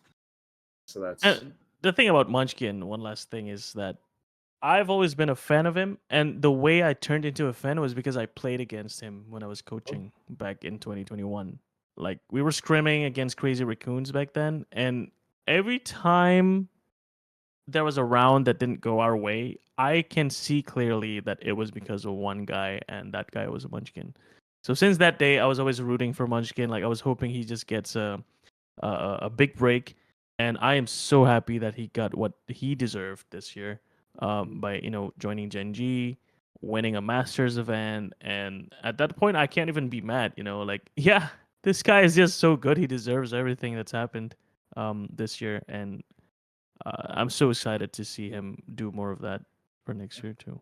Sure. I think his consistency was incredible too. Like, throughout this year. Yeah. Like, even on their worst matches, when, to be fair, Jinggg didn't have very many bad games this entire season. Even in their worst performing matches, like, you'd rarely see him near the bottom of the scoreboard. Yeah. And that's as an IGL already. So, I mean, as you talked about, it's his burden as the IGL to have to scrim the VODs, to have to know everything, and it's not like he's winning these gunfights sometimes just because he has better aim. Not that he has bad aim, he has incredible aim, but because he already knows what to do in those situations, and he's very, not only well studied, but well disciplined in his play. And I think that radiates to the rest of the team to be like, okay, if he's gonna be good, if he's not gonna greed, then maybe I should hold back too and play with the system. And that's the best thing about Jinggg. They created the system, and without somebody to run that system, like a coach can make the system, but who runs the system when it's on the floor? It's the IGL, and that's him. Yeah. 100%. That is. Oh, and stage 2 Pacific MVP, finals MVP. Oh, yeah. That's too. Just a reminder. Definitely. Insane. Sometimes Initiator, sometimes the Viper. Always good. But yes, that is Munchkin fragging IGL. 20 finals. Yeah, he and, freaking just that was dunked on cold. people in this area. Yeah, it was like, stop making an excuse for y'all being bad. Yeah, man. the literal get good, bro. Like, just, It is that's Gen G though. I mean, they definitely stepped up with the fragging and he was they were part of it. they're all. monsters. They're Crazy. absolute I agree. fucking monsters. Some of Lead the by other players example. on this list too. So Lead before by we example. head forward into that, yes, Munchkin is definitely our top 8. Moving forward, this is EDG, right? Yeah, Smoggy. Yes. Top 7. Any guys want to start off? He's so good. He gets overshadowed by the other players, but like he's just actually crazy consistent. Like another, like, I don't even know. EDG just hit such a stride there at Champions that like it felt like they could do very little wrong. I mean, he was a big part of that. Like just he's how do I put this nicely? He doesn't do things wrong. You don't ever look at Smoggy and go, "Ooh, that wasn't it." You know what I mean? And that's what makes him so good. Like he's so balanced, he's so smart. Like I think he's a former duelist, right? Like when he first joined, yeah. And like he has those instincts. He's kind of like a MaKo, right? Where former duelist moves over to controllers and is just cracked out of his mind at it.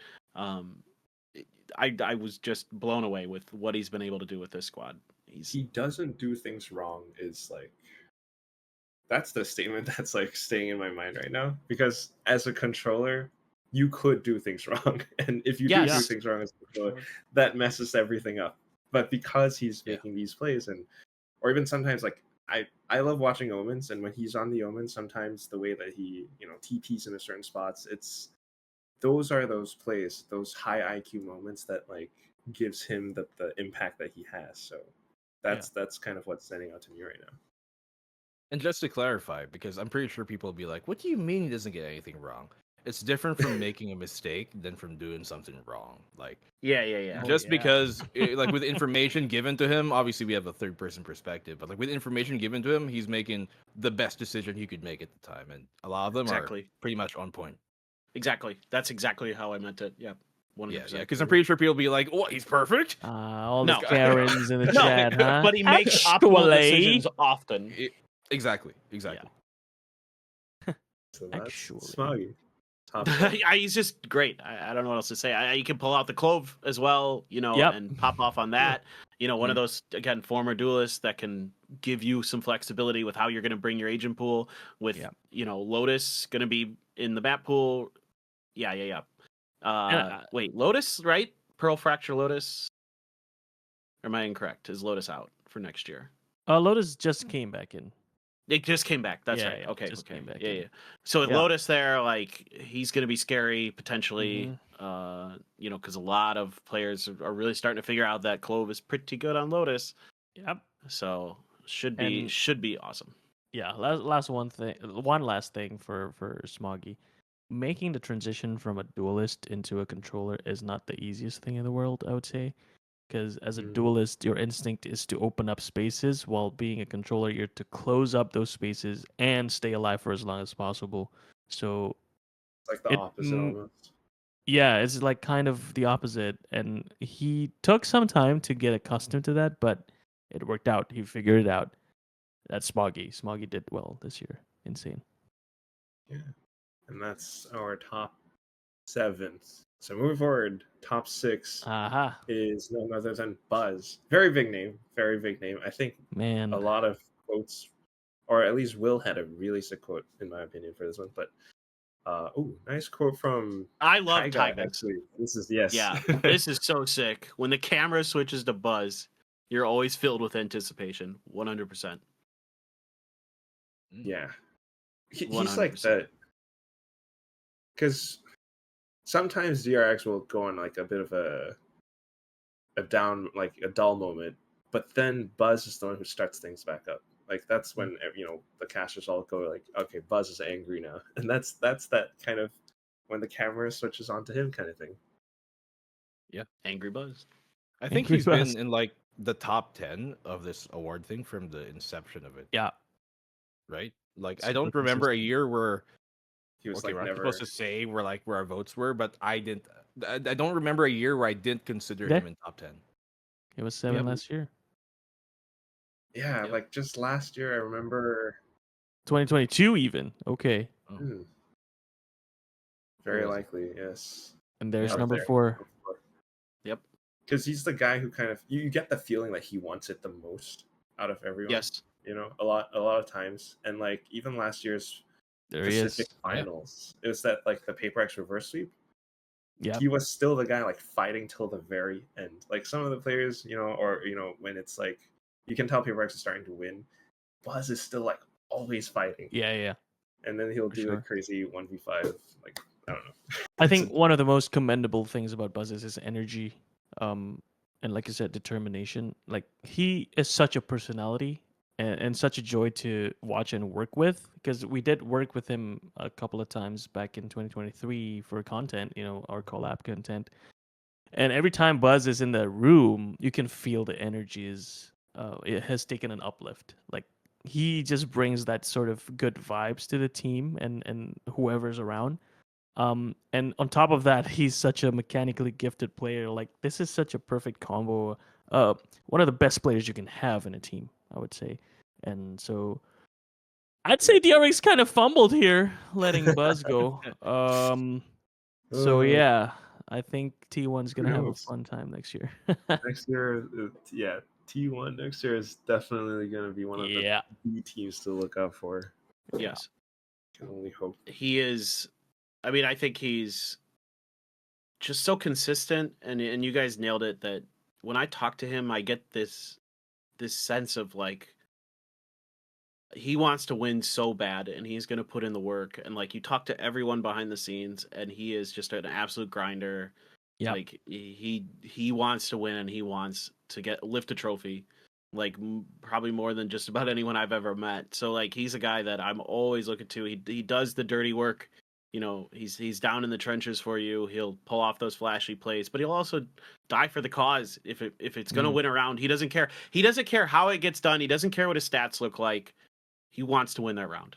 Like that's what's so impressive about him. He's never thinking about himself exactly. He's thinking about winning. Yeah. So that's what makes him great. Duelist too, like that's necessary. Yeah. I mean, we can go off like on a whole tangent, like and analyze a whole play, but it's like these kind of like personality traits that make the player who they are, and that's why they make those decisions in game. And I think that's a very good statement to make. So maybe I'm crazy, by the way, but I've never seen him react or show too much of an emotion on stage. Like he's always just he does pop off sometimes, I think. when he maybe when he wins or whatever, but every time the camera pans to him, he's like super laser focused and just the most serious phase of a player can have. Yes, what I will say is he's locked in, and you don't see him like zoning out or like no getting off, like getting distracted. He doesn't like like he's always spinning, right? Like, like his brain is always spinning. Yes, that's the thing. Yeah. So that's Buzz. But then now that we have, should we do like a little drum roll? This is our sure. top But before 5. that, I just want to say I admit I missed the opportunity. His head was always buzzing. That's why. Okay. Buzzing. Anyway. Ooh. taking Black and Blue's thunder with the bad puns. I like it. It's infectious. What do you mean? I thought I was a fun facts guy. Not the you can be everything. You can be everything you want to be. I want bad puns, Black and Blue. Come on. And fun facts and whatever you got for us. Everything. Any fun facts before I go into top 5? I don't know. To infinity and beyond. Okay. Nice. Okay. All right, Mr. Torres. Top 5. Here we go. Top 5. Top 5. We have Karon, and I mean that's already, we kind of talked about him a little bit before, but it's not just the fact that he's a rookie and everything. Rookie was already one of the little bits, but like the whole story of how he came in, how he performed. And of course, the quote from Black and Blue. I believe one from Mika as well, but let's start it off from Mr. Black and Blue. What did I say? No, but I mean, Yeah, this is You had a whole literally essay. What do you mean? yeah. Karon is literally like the dude who you're probably playing your rank stacked with in Radiant, and he's like, "I bet I could win," and then he was like, "Sure, buddy," and then everybody's like, "Yeah, we'll see it when it happens," and then he's like, "Watch me," and he actually does. And imagine this: he's almost exactly like how we saw. What was that? Was it Flashback? No, sorry, not Flashback. Simon. Simon, right? Come into the fold, right? And then immediately like boom, they win everything. He was practically that, but for obviously for masters, not for champs. But still, imagine this: you come into the VCT, you come into the Pacific League, and you somehow help create the best team in the world for like half a year. Oh, And wait, that's incredible. he's kind of like so you meet him playing ranked, and everyone's like, yeah, you think you're gonna win? He's like, yeah, watch me. And then there are people who are like, why are you so try hard, bro? Why don't you go join VCT? And it's like, yeah, maybe I will. Yeah, okay, maybe I will. It's like, and he does. what event was it that they had like a cartoon and it was like of a kid like, or was it one of the music videos where it's like a kid just playing with his friends and then eventually works his way up to like competing on It was the taken VCT away. stage. That's it was taken away. That's what it. He's like that. He's like that main character from that video, right? Yeah. That's yeah. everyone's dream, like when you play this game, right? Like Yeah. that's what you want to be. And he is living proof that it's possible to go from ranked to pro.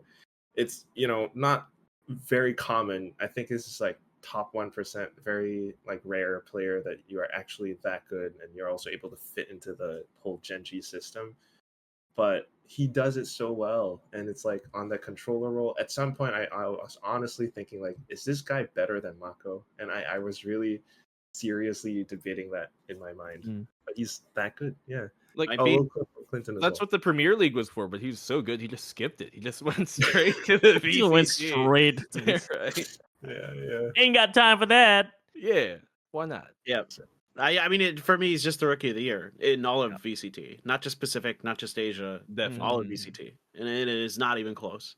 Yeah, there's nobody who does what he does on a consistent basis. I mean, no matter what, it felt like he was going to be popping off and hitting crazy. Like, what was it? Was that ace with a sheriff on Sunset?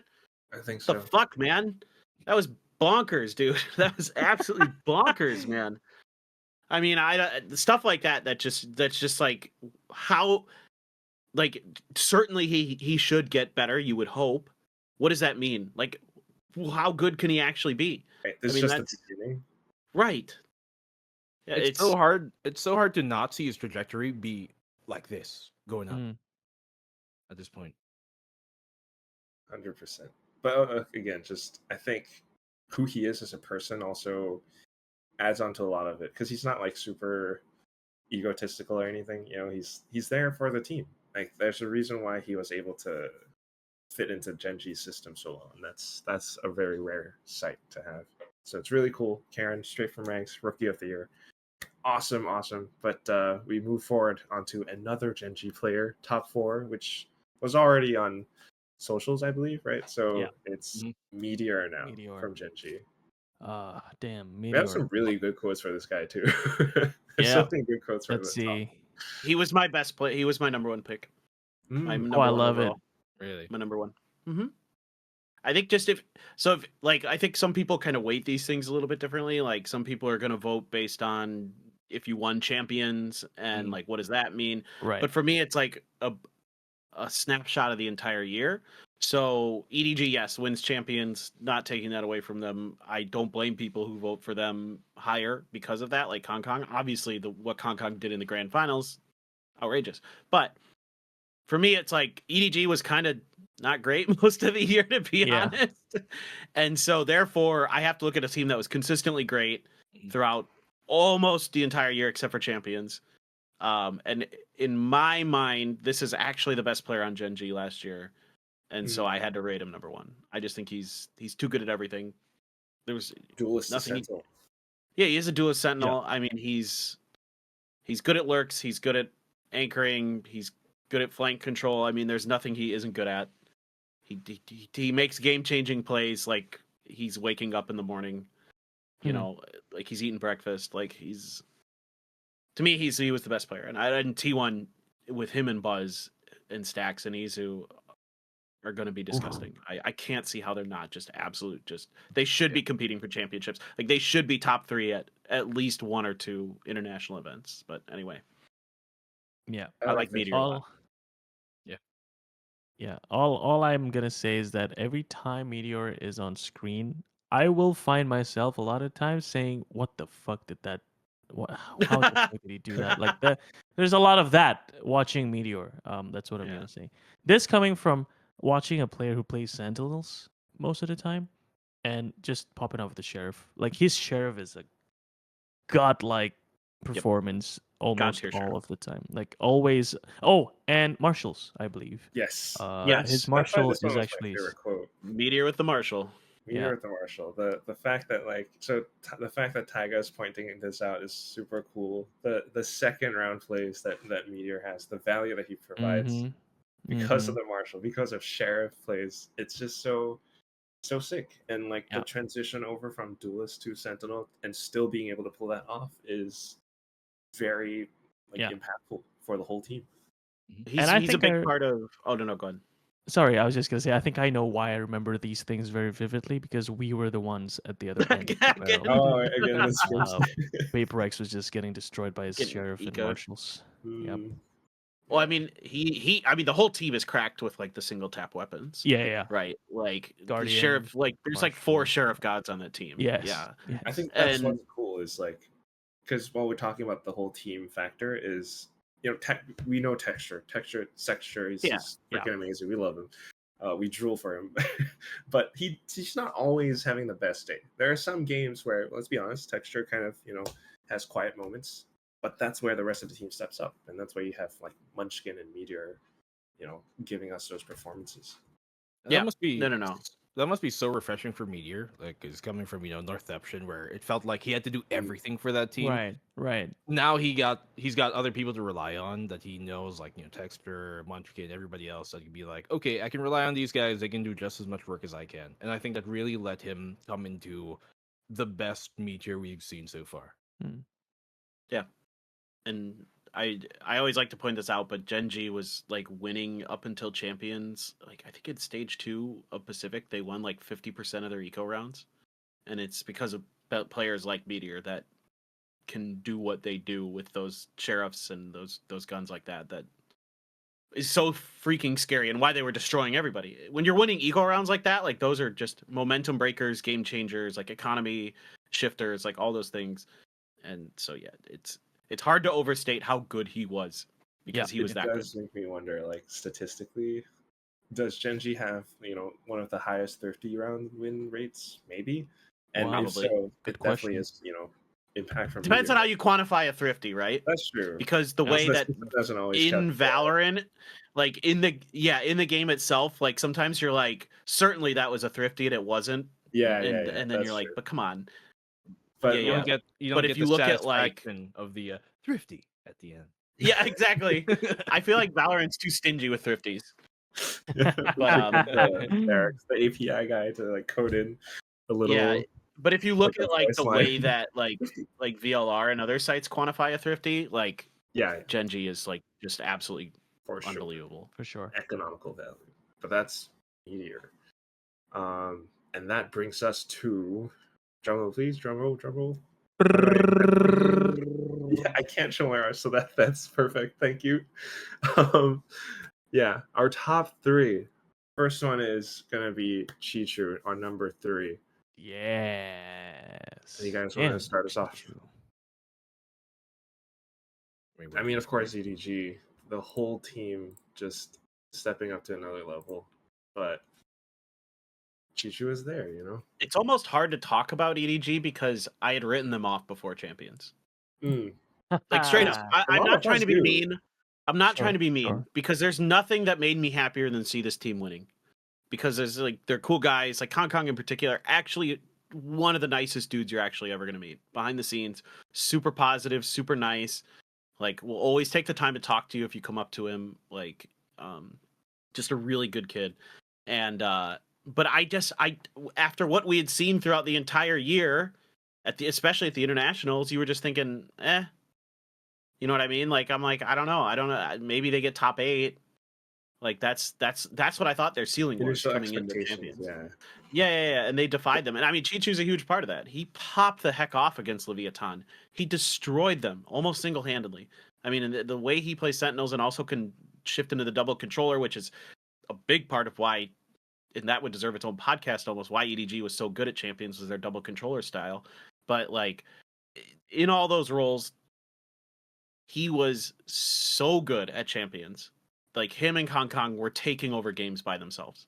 And they just kind of traded back and forth. It'd be like one game is CHICHOO, one game is Kong, one game is CHICHOO, one game is Kong. And they're just destroying teams left and right. And just hitting these strides that didn't feel real. Like it was just like every time you're just like, can they keep doing this? Is this going to stop? And it never did. And he was a big part of it. He was. I think. Sorry, go ahead. No, you go Peter. ahead.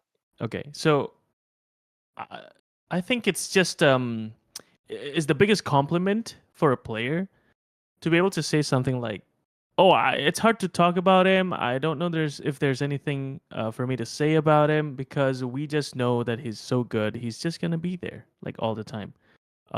Like there is rarely a case where CHICHOO is just not fragging in a game with EDG.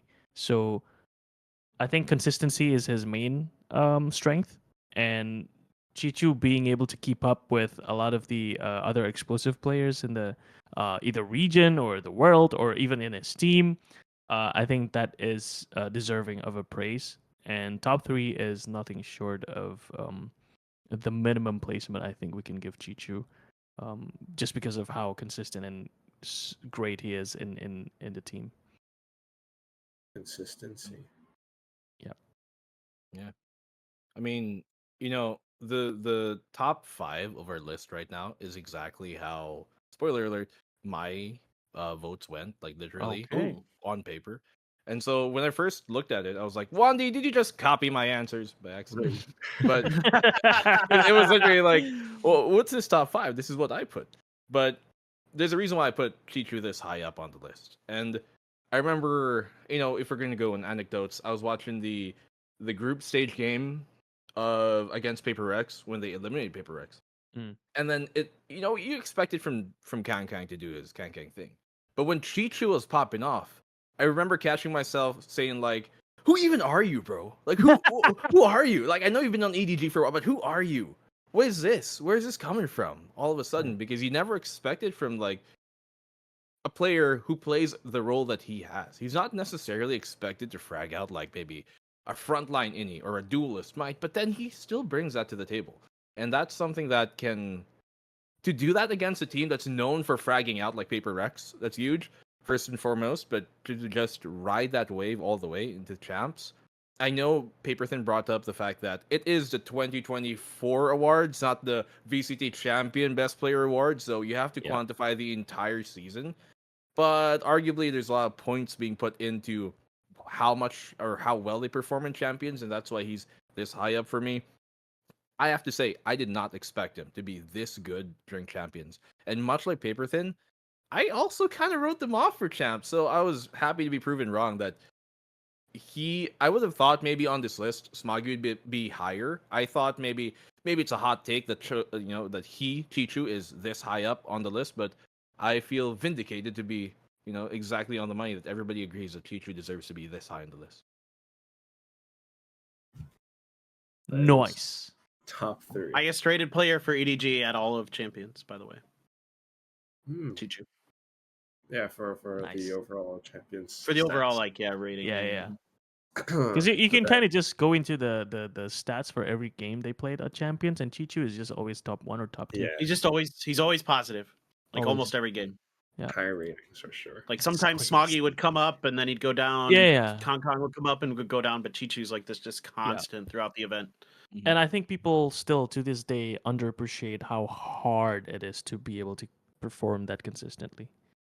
Yeah, because we're talking at the top of the level, like this is the world stage, and there's so many factors that play a part when you're playing on that stage, and to be able to just ignore or basically nullify all these factors and still maintain that performance, that's actually a massive feat.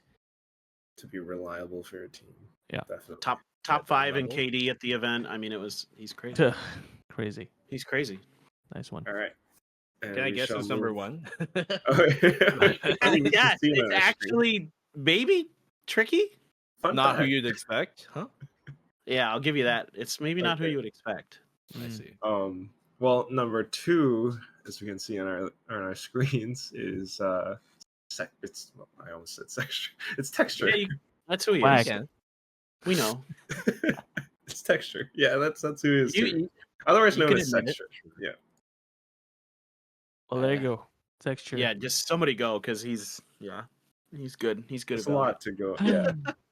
Okay, well, I'll go with I really can't get it out of my head. The clip where he just lands the most insane op flick on a scent. Oh, Twice. oh my god. Yeah. right, Oh, twice. Twice. That I was just don't know how you make that shot. I don't know. I don't know. That's just texture.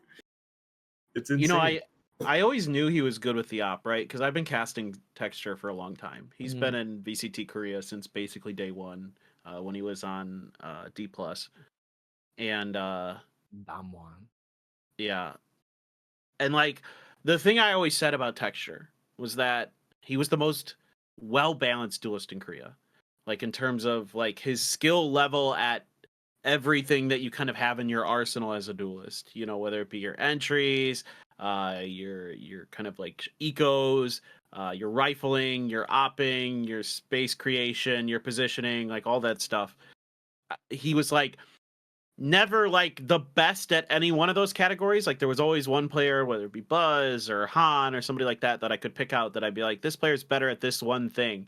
But when it came to like the overall skill level, like he was the highest, but he got even better. He got even better in 2024 than he had been previously. And that's crazy. Yeah. Because he was already so damn good. And like the opping in 2022 was particular. unfair to him. Yeah. Yes. I was begging teams, and I won't say which, and it wasn't the team that he ended up on, Jinggg, to pick him up. Because he's just that good. And I he's agree. also And you saw it. I agree. I remember like LCQ, the first ever LCQ for it, and you know, they were still called Damwon at the time. And texture, I remember you talking about him like, this guy's crazy, right? And so when he comes into the VCT, obviously it was Global who took him first, but when Jinggg took him, that's when I was like, oh shit.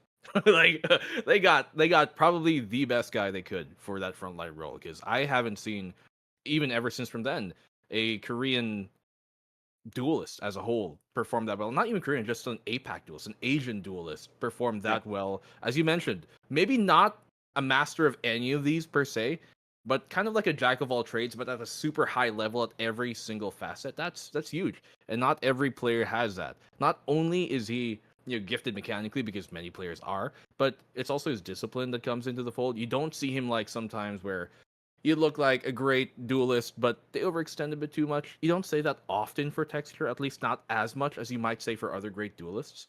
And when he does, he gets away with it more often than not as well, just because of his decision making. So yeah, to put him at number 2, it's almost a crime that he isn't number 1, only because the number 1 on this list just went on like the biggest run of the world. So well, maybe otherwise, we can say he's not number 1 because he still hasn't picked up an ace.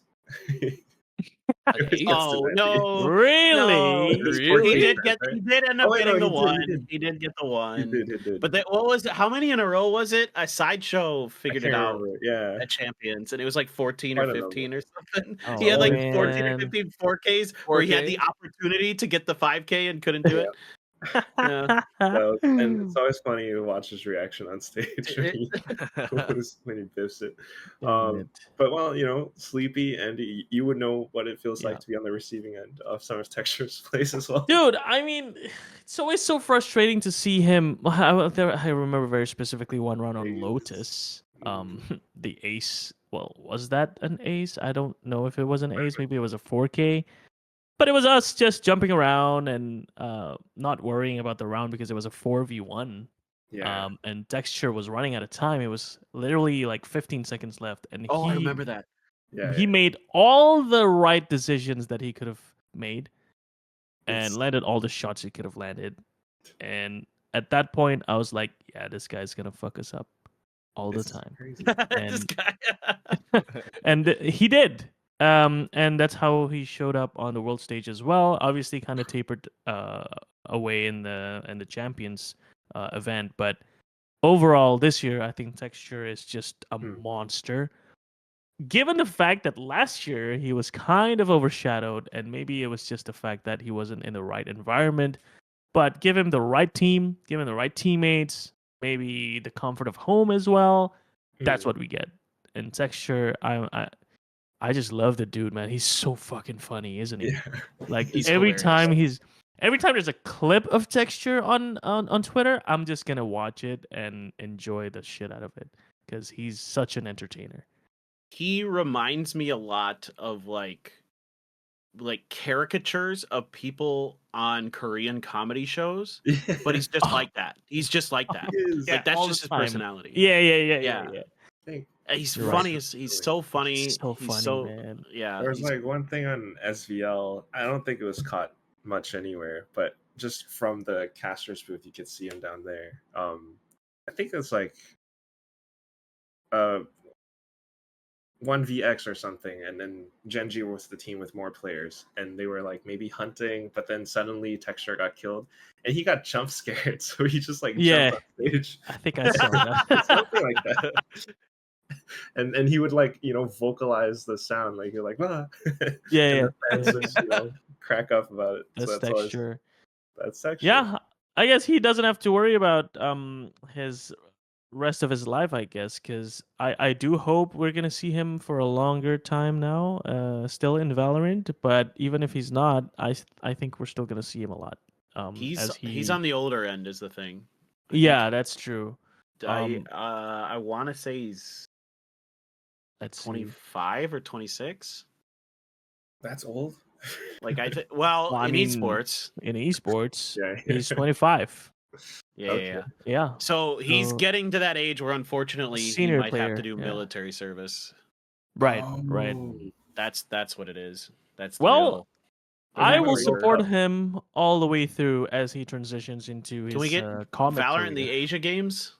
Yeah, maybe. And then maybe he gets And then he got departed. exempted. Yeah. We shall see. But that's Texture. Texture. And for our top number 1, who's it gonna Goat. be, guys? Make a guess. Well, there's Yeah, only it's one the player goat. left. There's There's only only one player left. Of And course, it's Jinggg! of course. Not Jing, not 2 years in a row. No. It's another guy with 2 same letters in his name. It's Kang Kang. Right. There's a JJ there as well. I guess JJ. in a way, Yeah. Jinggg kind of made it. But yeah, it's That is the Kang. ultimate copium, Sleepy. Huh? The ultimate copium. All I know is ZmjjKK. ZmjjKK. ZmjjKK. Who are you mentioning? I remember casting him in like the old Sea Challengers when he was called Right. ZmjjKK. Everyone was calling him ZmjjKK. ZmjjKK when he was playing for. I think he was playing with Berlin and stuff. Right. Maybe I'm mistaken it. But yeah, people are calling him Yeah. ZmjjKK. And then now I hear like Kang Kang. I remember hearing first like, who's Kang Kang? He's ZmjjKK. And they're like, no, bro, it's Kang Kang. I'm like, oh. Okay, my bad. Or ZmjjKK his brother. But yeah. for his brother. You know what I just found out about Kang Kang? This is just a random side story. He is a former PUBG player, PUBG Pro. Oh, really? I did not know. Yeah, I just found this out. Yeah, I had no idea. Like that's what I was told. I believe because the Chinese casters, I was talking to them, the PUBG casters, and they said that Yeah. Kang Kang used to play. Like, I don't know if it was under the same ID, but I think he played Right. for 4am or maybe it was EDG. I don't know. Well, damn. But he's just gifted. No matter what he's doing, he's so good. Yeah, there it is. Well, that's the summary of Kang Kang, I guess. Yeah. Like, what is What is there there to Yeah, it's hard to say, right? He's a game changer. I mean, he's I mean, just his stats That- alone. Let's maybe I'll yeah. start with that. well, his stats in the finals at Oh, champions. dude! That's the Holy crazy thing. frick! I don't know if in anybody's gonna bet. finals? I don't know if anybody's ever gonna have a better finals. I don't know if No. it's possible. I don't think Yeah. so. I He feel- was feels bad for single-handedly. Heretics, but like, Oh yeah, sure. Yeah, he did. 2 in a row, Poor- grand Dude, finals. poor heretics. haha. Oh my Dude, god. poor guy, poor Benji. I do but feel yeah, for them. When we were, because I was I happened to be Those there numbers. at the arena watching Kang play the grand finals, and I remember literally everyone in the room where we were watching just talking about how Kang is. Look at that stat, bro! It's Right? plus 39. 26 first kills. 111 kills. Yeah, He sets the LAN kill 100. record in the grand finals for a Dude, best of 5. that's Like by far the best insane. performance in the grand finals ever. Yeah, Yes. ever. Probably will So- be. I can't. It's hard For a for me to while. imagine somebody doing Yeah. for a while. For a while, for while. sure. He But went he from takes Need an a look at his 26 first kills for like, dude. Look at his first kills. He takes more first kills than like anyone. anyone else in the Almost team combined. Almost. combined. I think Zekken 11 had plus the 17, second most yeah. first kills at the event, but like he takes so many opening duels. It's 26. he had crazy. more Damn. first kills in the grand finals alone than most people had in the entire tournament. Yeah. But that's like every match for him. He's like putting up crazy first kills, first death numbers. Like he's taken like 50% of the team's opening duels. It's absolutely bonkers. Almost eclipsing the next player. Is that the total number of first kills in the whole champions, Joandy? Yeah. Yeah, it is. Damn. Jeez. Kang. He is. I mean that tournament was just all-time greatness. Yeah. And like main character that energy. main character With the song energy, at the end. the Guardian 4K. Plot armor. Lightning in That- a bottle, man. Yeah. Yeah. That Guardian 4K will Yeah, crazy. always be talked about as one of the best plays, if not the best play ever in Mhm. Valorant like Champions history. Because that was like they have no money, and he's like, "Fuck it, I'm doing this," and just takes it over and wins the tournament for them. Yeah. Right That's there. one way to put it. I remember, I'm not gonna say his name, but I know a dude who was like, he was kind of salty about the teams that made it there because he wanted other teams to make it there basically. But then when he saw and heard about what Kang was doing, he's like, okay, I gotta tune in right now. I gotta watch this finals. Like, this is history happening right here. Yeah. So how can you blame him, dude? He went from like, obviously he was already a big name in the Valorant scene, but Sure. probably not if you weren't super watching the VCT. But he went from like known player to basically like the Michael Jordan or the Kobe Bryant of the VCT in a second, in like in a not even a series, like in a tournament. Damn. That's crazy. That's Kang. Top one. That's Kang. Well deserved, honestly. Mhm. Wasn't my top player, but well deserved. Hands down, for sure. I mean, just because of the whole Champions run. But we do have also our honorable mentions, which Mhm. I'm just seeing now. Okay, so it's 5 of them for the honorable mentions, and the first one. Is there any particular order, Andy, or is it just? Oh, so we just kind of go through them. Okay, maybe I'll start from the left then. And so the first one is Kai. Yeah, Trace Esports. Somebody. Great. I was wondering if somebody from that team would make the list, and he's probably the best. Yeah. Right. Closest. Like, Mm. yeah. He's a Better really run. strong player. Bounces around between Duelist and Sentinel. He can only play Jet. He's the one that doesn't play Raze, right? It's Yeah. Yeah. So I mean, well deserved. I mean, I think if he had been on the list, I wouldn't have been super surprised because he's like that player that at Champions, like you're like, and before Champions, I was looking at some of his stuff and I'm like, damn, this guy can ball, but like he came in and really was one of the big pieces to that Trace Esports puzzle that got them out of groups and made them like everybody be like, oh shit, like these guys can play. Yeah. And then he wasn't at the Guangzhou Esports series. I'm so sad. Oh yeah. He was the player I was like looking forward to the most, like almost. Like obviously Feng is good, who's also on this, but I was like, oh Kai, I really like Kai. Mm. Yeah. And the run they had. So still is definitely one of those players to at least look out for next year, given their performance. But another familiar face, at least for now. Honorable mention for Jinggg. Is there anything to say? Well, took a little bit of No, not retirement. This is well, it's an Yeah. understatement to say it's a dip, but he went from 1 to none. So well, I guess it's an honorable mention, so it counts for something. But I think it's fair. Joandi is doing something on screen right now that's kind of distracting. Because I did not expect that first name to pop up. But anyway, Jinggg dropping from top 1 to out of top 20, I think is actually fair.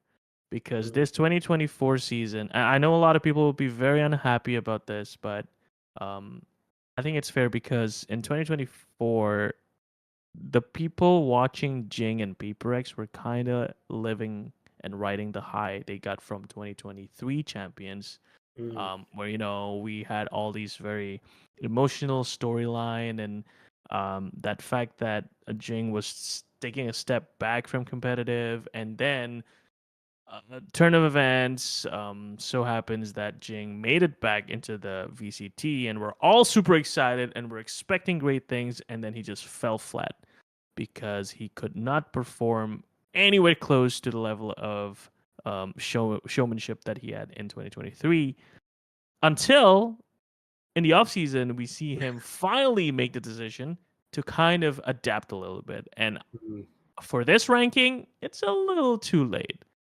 But we're still happy to see that. But obviously, in the context of the 2024 season, especially if we're talking about VCT, he just did not show up.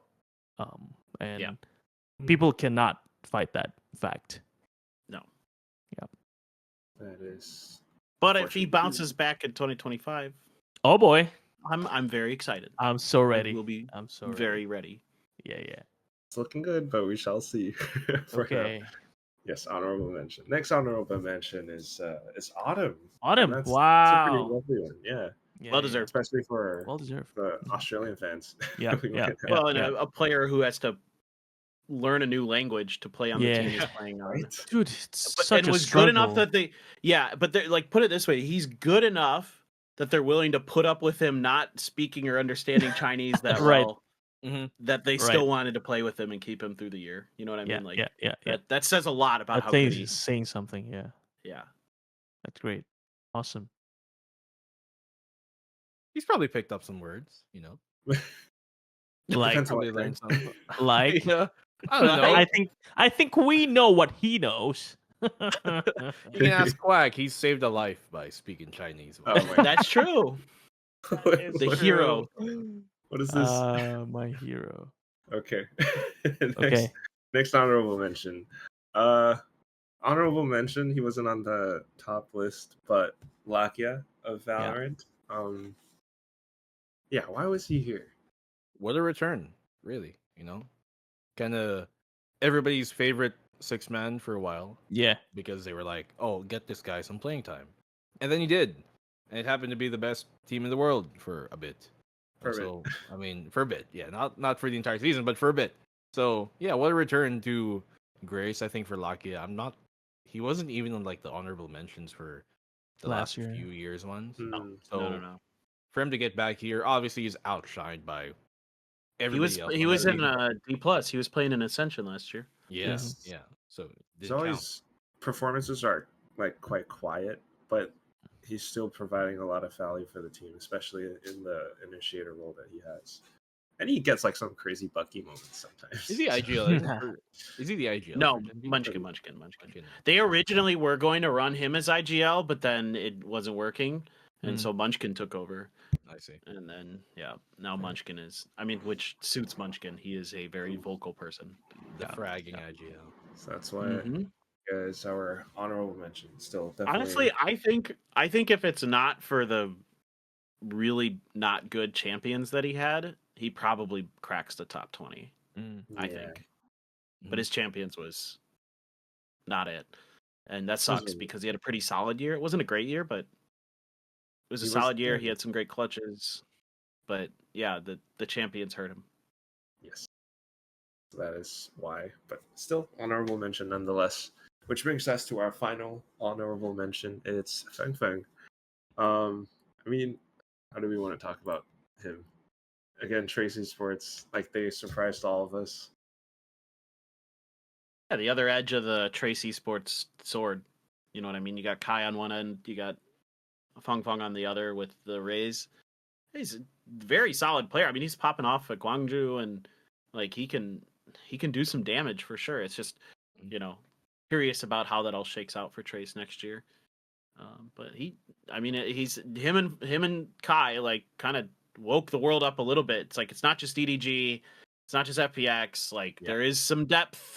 There is some depth here in China, and it is starting to grow. So be ready. And of course, they ended up winning the whole. You know, EDG ends up winning the whole thing. But I think nobody's going to be sleeping on China in 2025 at all. Yeah. And these two players, Feng and Kai, and all of EDG are why.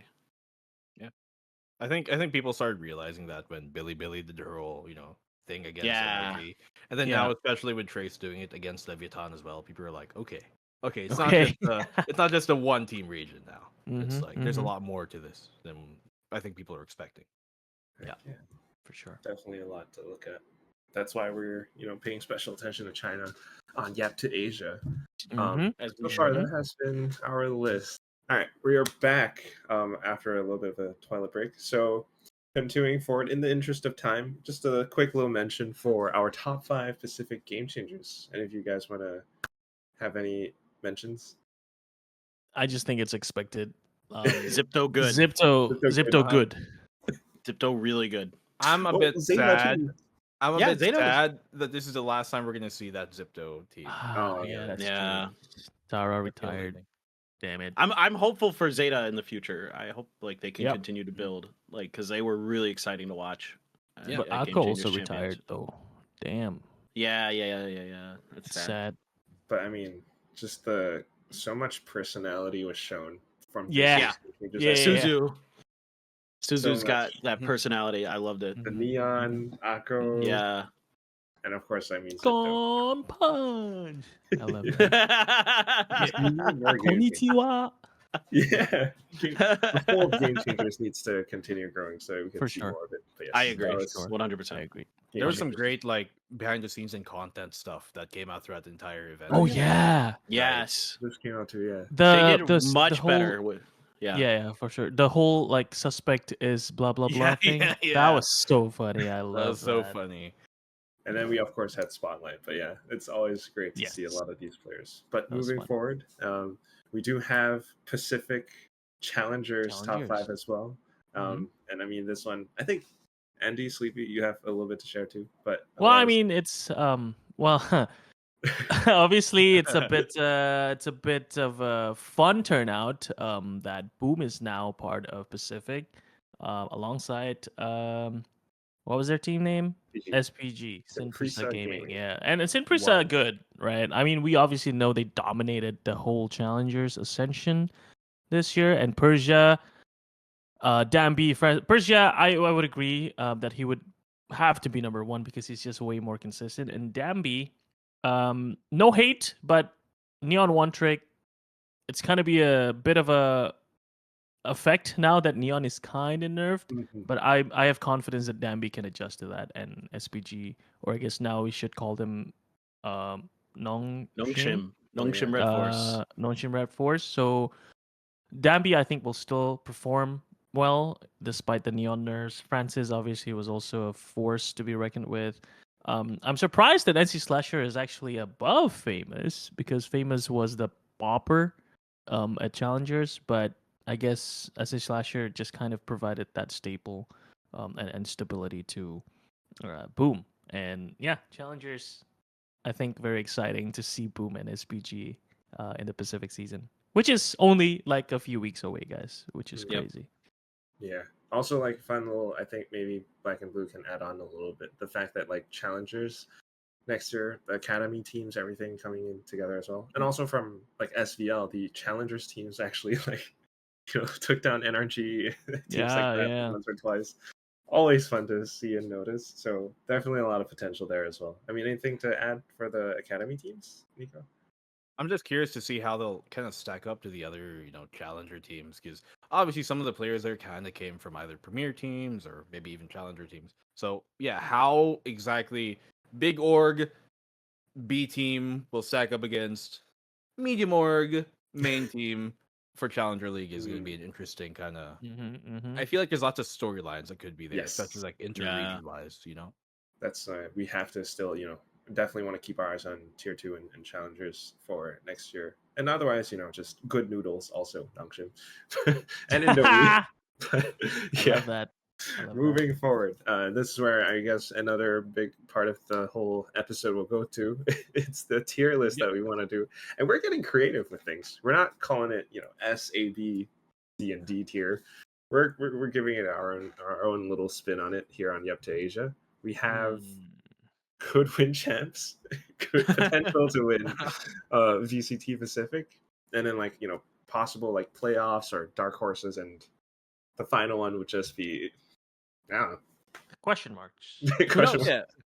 It's The a holiday fitty-fitty. season. It's a holiday season. We didn't want to dunk on anybody. We didn't want to be like We A don't tier, do F that. tier. No, we don't do We're that. bringing that Christmas cheer. That's right. Yes. But how do we start, guys? Do From we the wanna- left to the right, shall Left to the we? right? Yep. Let's quick Okay. fire this. Okay. We start with Zeta. And Dark horse. how do you guys want to rank this? Because I'm already Oh. hmm.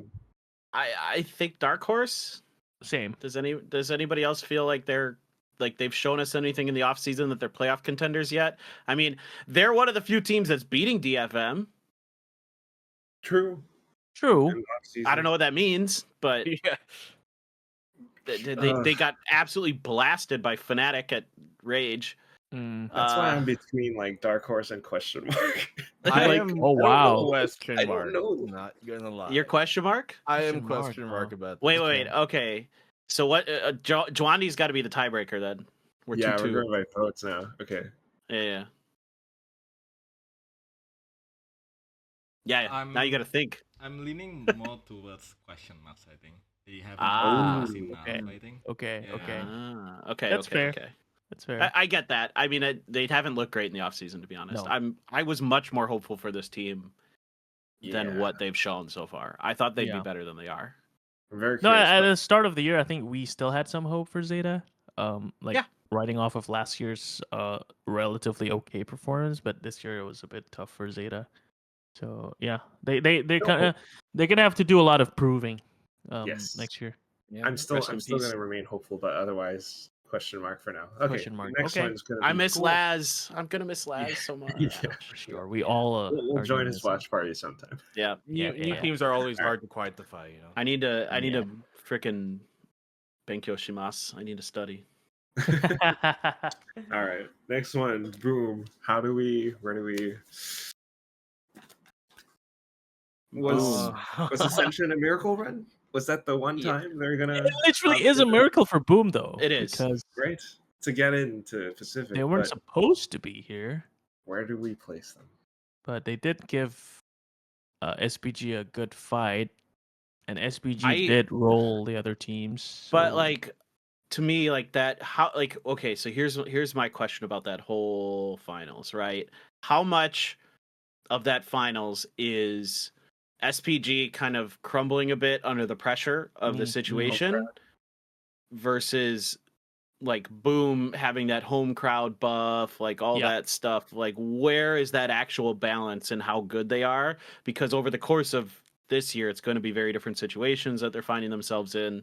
So for me, I think I leave Boom in question mark. I don't think I don't know. I hope they do well. I really do. I would love to see them do some damage. DOS 9's coming in. That's exciting. Also. Yeah. Oh yeah, for sure. Right? Yeah. I mean, I'm just Quack. leaving. That was great. I don't know. But yeah, I agree with That's Nico funny. though. New teams hard to quantify. We haven't seen any. Right. So So are we all in they agreement? haven't faced against any of these other teams, right? Except for played Global. obviously Dongshim. Oh yeah. Right. They Yeah. did. They beat Global. Yeah. Huh. That's some. Okay. You know. Yeah. Well, Is it? No, not really. so I hard. mean, This next year's Pacific is really so hard to rank just because of It is. That's not true. only the new additions, but every team is And everybody's leveled up, it looks like. Yeah. yeah. Yeah.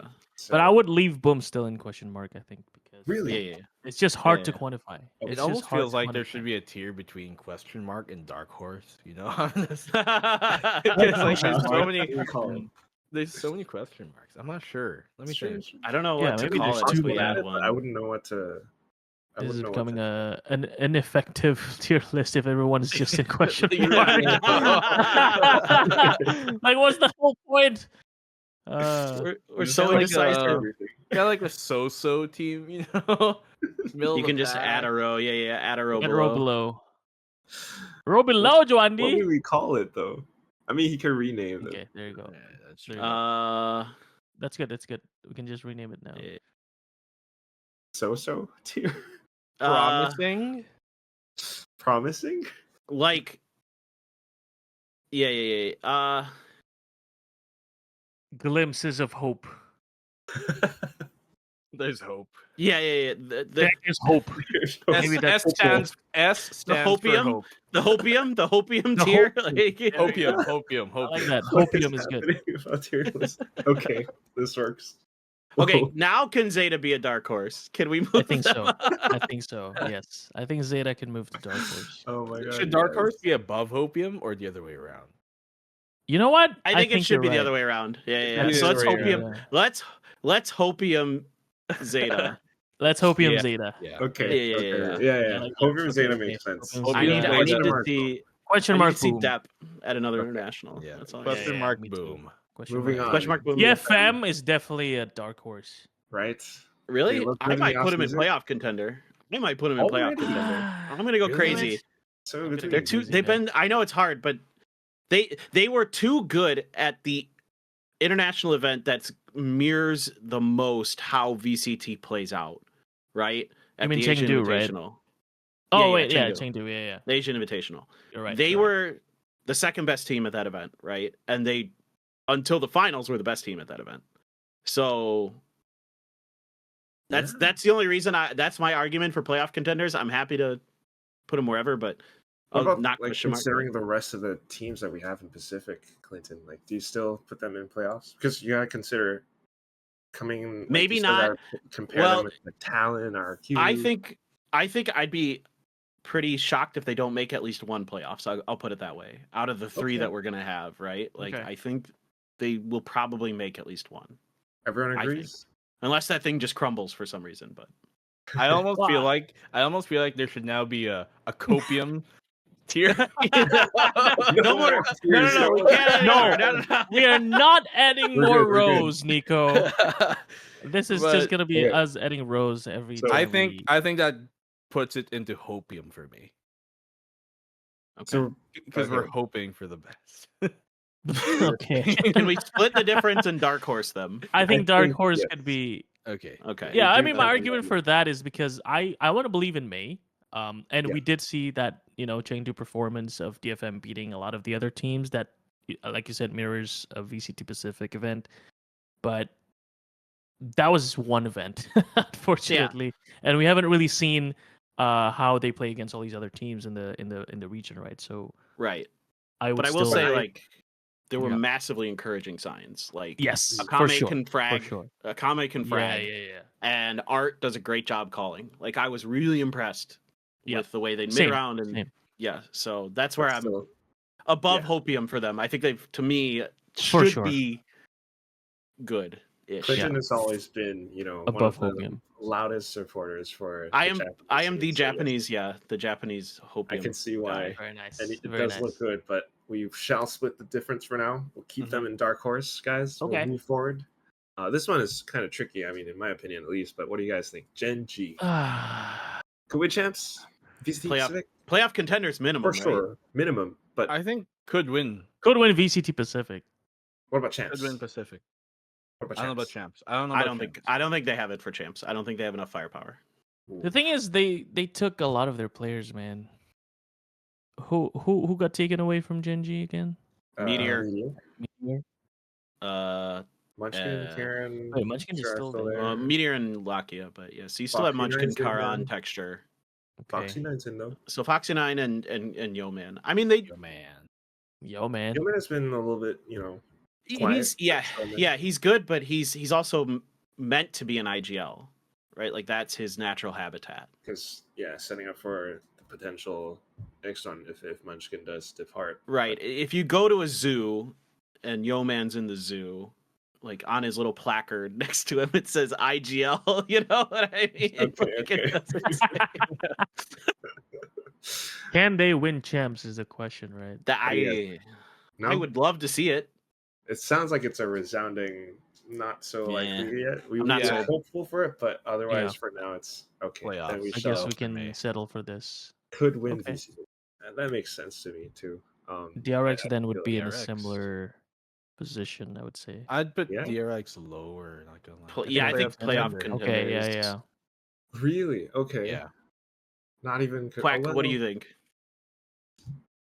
I mean, just Explain from yourself. watching SVL, I felt like, given the comps that both teams were playing, Jinggg still like sticking to what has worked for them in 2024, and that's why I feel like them winning champs does feel a little bit iffy.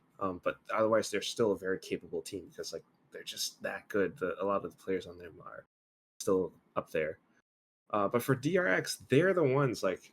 Some of the newer guys freeing, like they can frag and they're like making those calls and allowing MaKo to come back into his role. So there is the potential there. I don't know if it's like champs potential, but maybe VCT Pacific, there's a slight chance for them to return to it. But off of just off season, it's still really hard to say to like make it that concrete. So I think what you guys are saying makes sense to keep them at playoffs contenders for now. Although, not gonna lie, it kind of feels a bit weird to me to put DRX over DFM right now, considering DFM did much better, or maybe at least significantly better during the Asia Invitational. The DRX did, they beat PaperX once and then lost, obviously, in the finals. DRX only got the map off of them.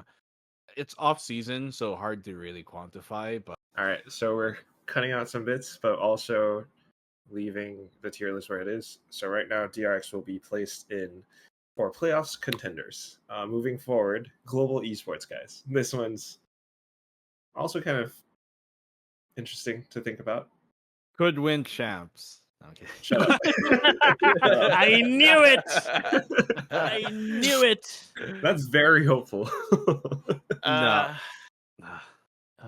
don't know, man. I don't even know if I place them above Zeta.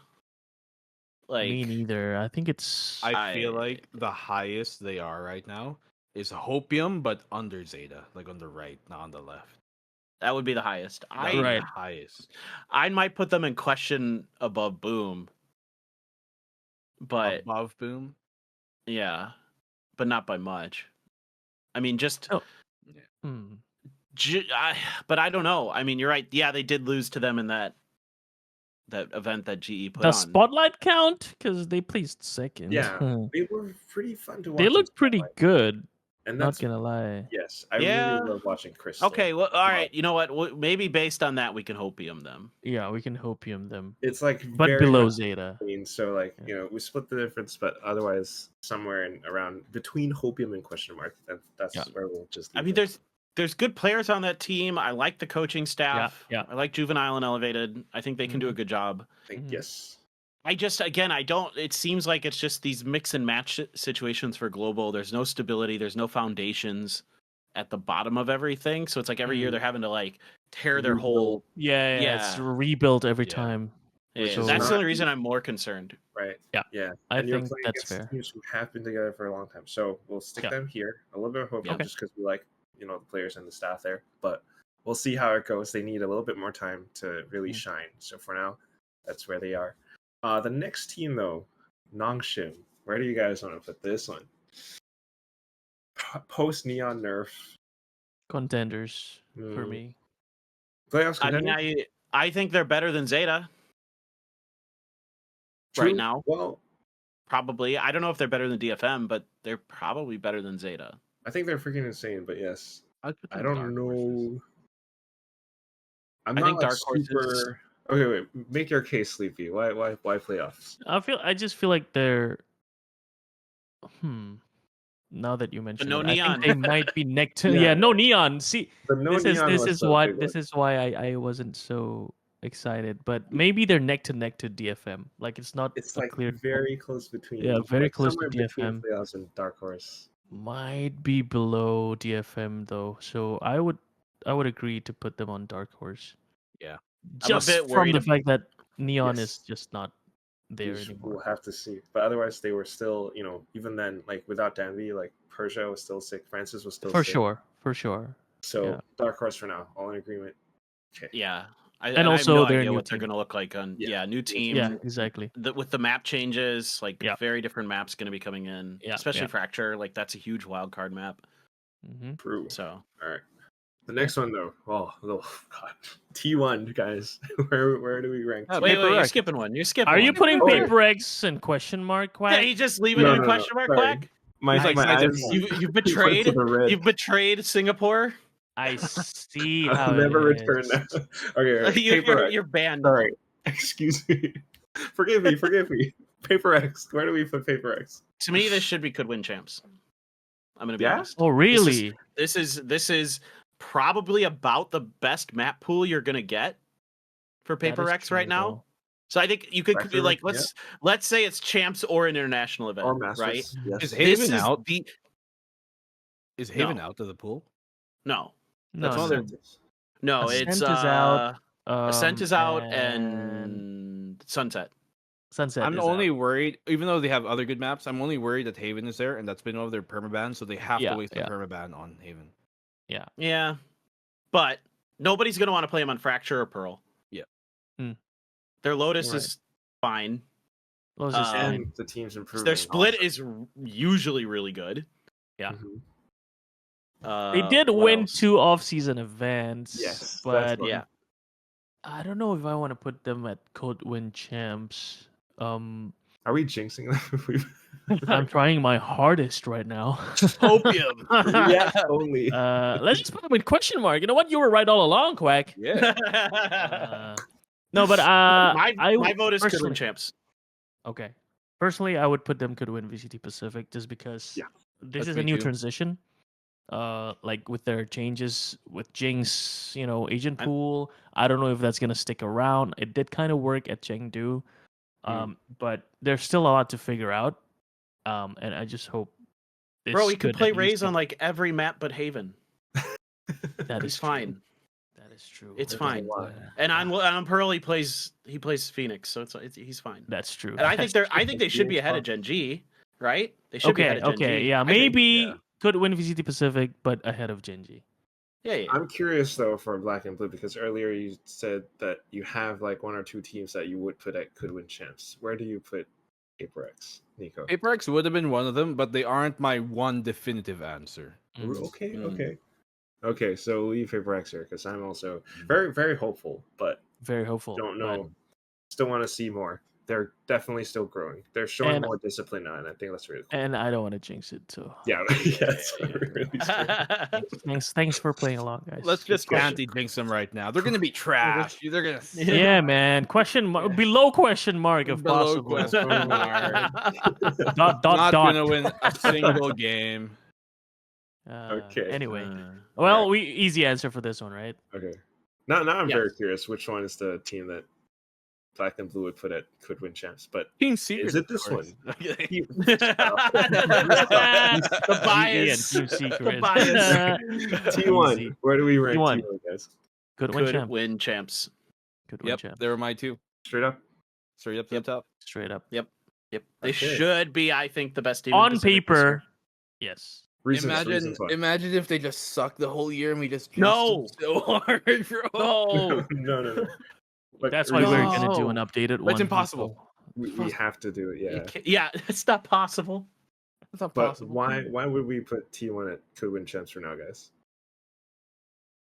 I'm sure we all have our own reasons, but yes, Buzz. What else? Yeah, I think Meteor. sheer talent and Izu. experience from the people in there right now that have been there and they know kind of the way.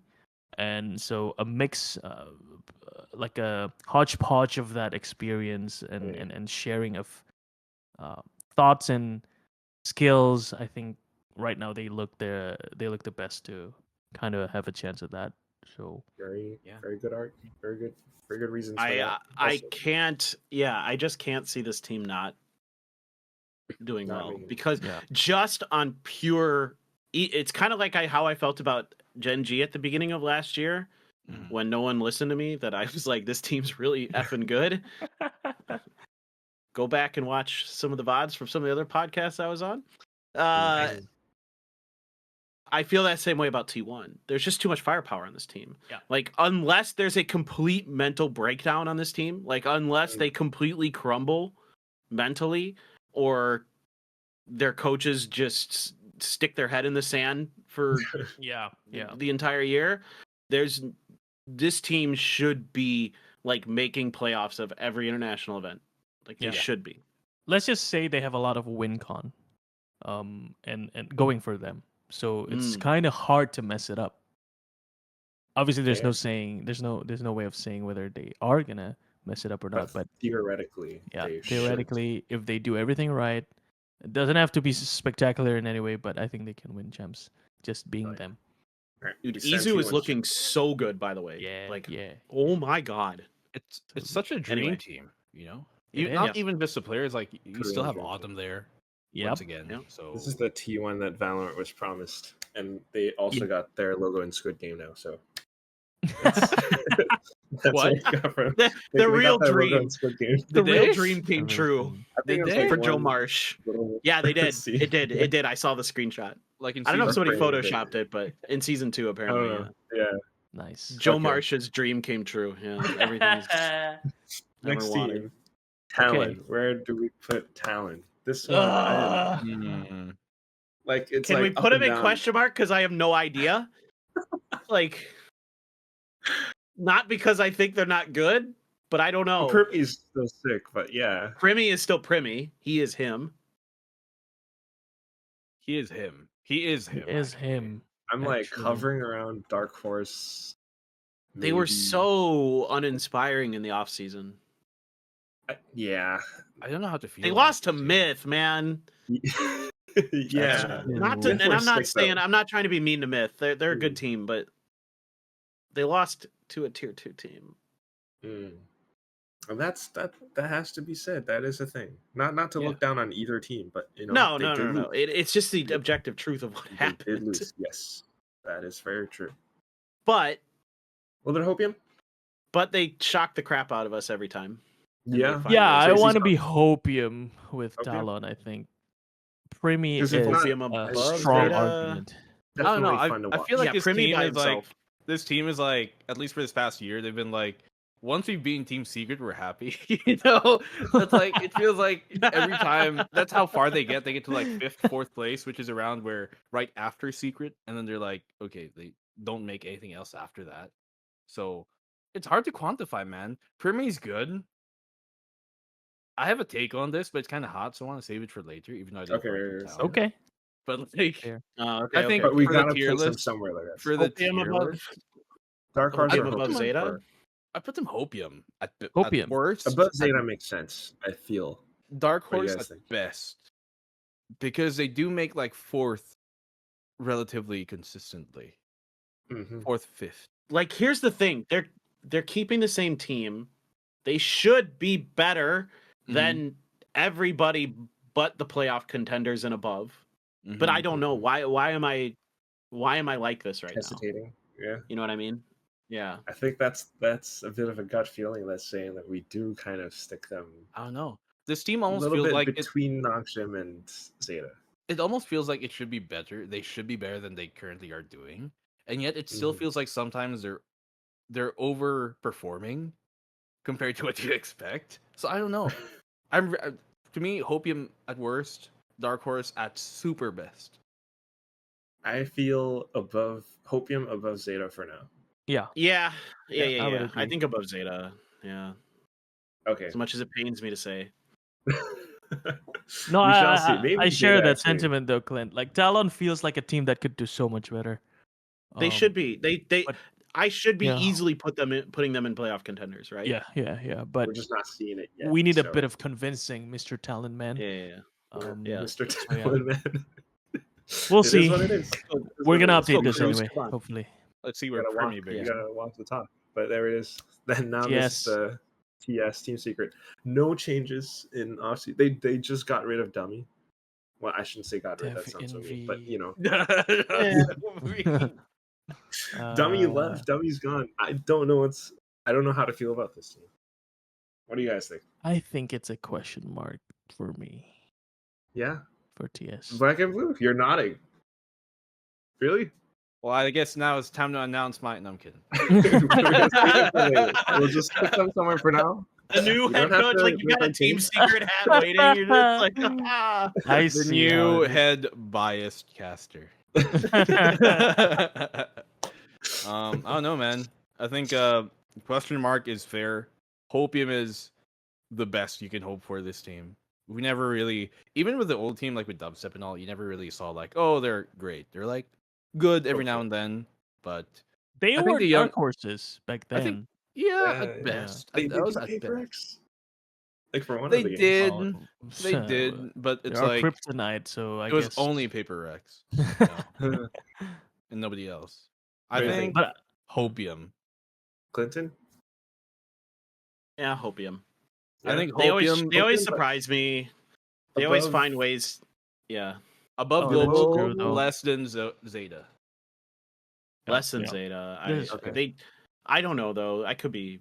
They're consistently middle. That's Yeah. the thing. So I Yeah. think this makes sense. Okay. Above global, below Zeta for now. It's like Yeah. somewhere between neck and neck. So it makes sense. But that leads us to our final team, guys. Our RQ.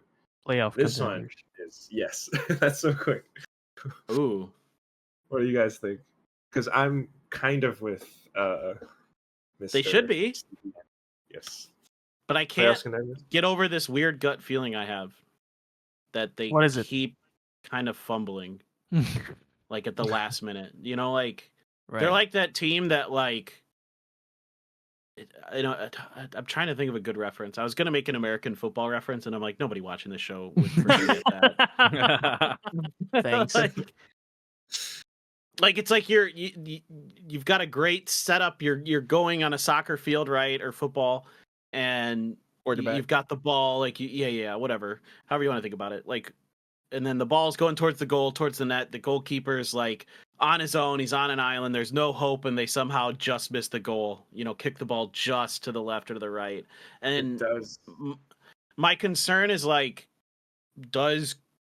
is Cushy going to be the difference maker like that they really needed? Was Elmi Moore just kind of like a wild card in a way where he could pop off, but he also could struggle sometimes, and maybe, you know, the IGL situation was kind of messy last year, right? So is this fixed? Jemkin, I have no doubts about. Jemkin, I think, is a guaranteed very, very good player. Xvero's solid. I mean, the team's solid. It's just, it seems like when it matters most, they haven't had the mental, and I hope I'm very wrong about this, to be consistent. To make it out of Dark Horse in my mind. To And make it they out of did Dark Horse. also- Out of the best of the Dark Horses.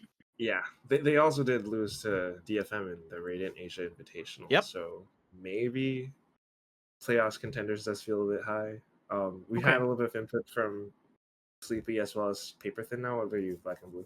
They seem like a team that if they do make it to the playoffs, they could knock somebody out of the playoffs. But that's like the best That's they an could if, right? do. Yeah, that's So- an if. Where do you want to place them?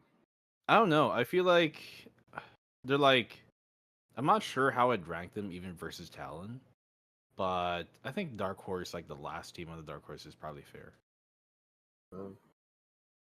Okay. I'd put them ahead. I'd put them ahead of Nongshim. I think they can probably. Me beat too. Nongshim. That's the only change I would make. Yeah. I think that's fair. Yeah, that's fair too.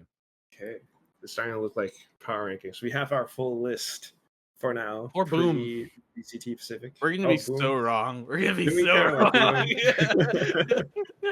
Well, there's always like one team that way underperforms and one that always like overperforms. Usually, right? It's the Like, nature of there's the- tier lists, guys. That's when we'll Exactly. update everything. But for Heads now, up, be prepared to get smacked online. that's why you gotta stay tuned to YAP2ASIA because Yes, we're gonna be for revisiting sure. this. Make whole sure you thing. guys We're give gonna a be- good smile right now, because this is what they're gonna screenshot right now, right here. We're gonna eat our words. All right. Oh wait. How do you guys feel about this Hey. list? Everything good for Saw now? that, Clint. Good list. Okay, I'm okay I think with it's this fine. list. I think it's I think it's mostly fine. fine. I don't think there's anything I'd change. Maybe it's Also, my it's- biased hat, but now looking at it, I'm like, maybe I kind of want to put Secret above Zeta just because they. I don't know how I feel about putting them at the like third worst No. team Third worst. when you you're look right. at it. You know, because Okay. they're Do usually you- middle. well, how It's like how so- consistently?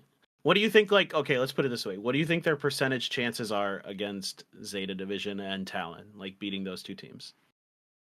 Talon 50-50 as long as they don't add somebody new. Okay. To the team. Zeta, I think there's a good chance. I think there's a good chance Okay. against Zeta. So you think they can beat Zeta? Okay, Yeah. I can believe it. All right, swap. Yeah, We swap have secrets. one there. adjustment. Yeah. Okay. All right. This is a Fourth final worst is fine. tier list.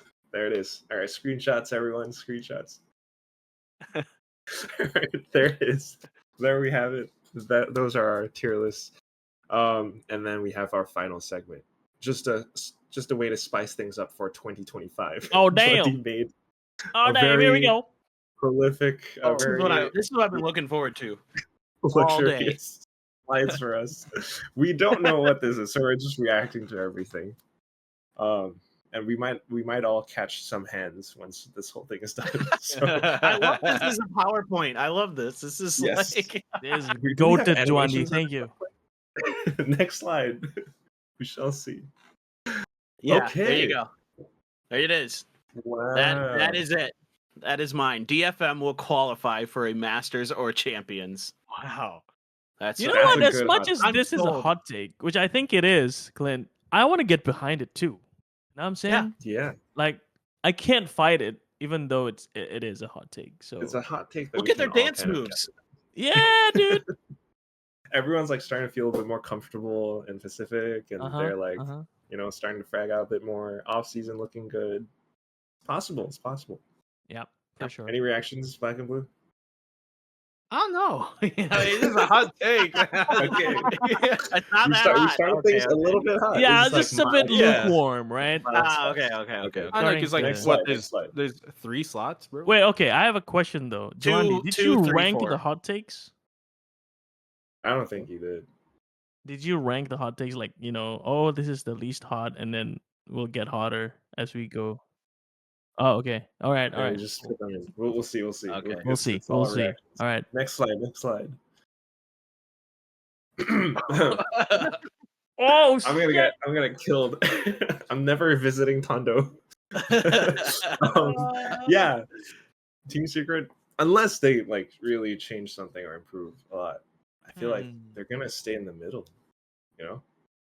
I don't see them possibly winning. VCT Pacific. It's hard to imagine they change that much. Yeah, but Right? that's true. Yeah. No roster But shuffles. you No never coach. know. Yeah, sometimes if teams stick together for an extra year, it does end up paying dividends. Like you do see this from I time to love time. teams that stick together. Paperthin sticking I do together too. is like freaking awesome. But Yeah. Team Secret sticking together, it's like I feel like even though they do mostly stick together, or they like get rid of 1 or 2 players, One or and, two. like, Valorant comes in and it looks Yeah, who's pretty coaching good. this thing? Is Jesse just player coach now? Yeah, that's why the leadership feels like it's the same, and not much is like really improved. They need firepower too. Yep. Like So Invy that's- can't carry that ship by himself. I see Black and Blue nodding a lot. No, I do. I think it's fair. I think they're going to be like middle of the pack, like the tier list, just as the same they've been always, right? Like not bottom 3, but not like top 5. Yeah. You know? Not bottom. All right, these are pretty lukewarm so far. Yeah, so far so good. Okay, I should have Okay. gone more hot. All right. Next slide. Oh. Oh, That's a hot take. after our tier list. Wait. This is why I've been saving it, guys, because I know we're gonna come to this Shit. eventually. All right, explain let's- yourself. Here's the thing, right, guys? Super teams rarely work. Okay, and I think T1 will surely do well at the start because, well, obviously on paper they have the best talent in the region, and we know T1 have had good experience. They did qualify to a few events in the past. Now, having said that, I feel the teams at Pacific or even in any of the other regions have been improving at a dramatically faster rate.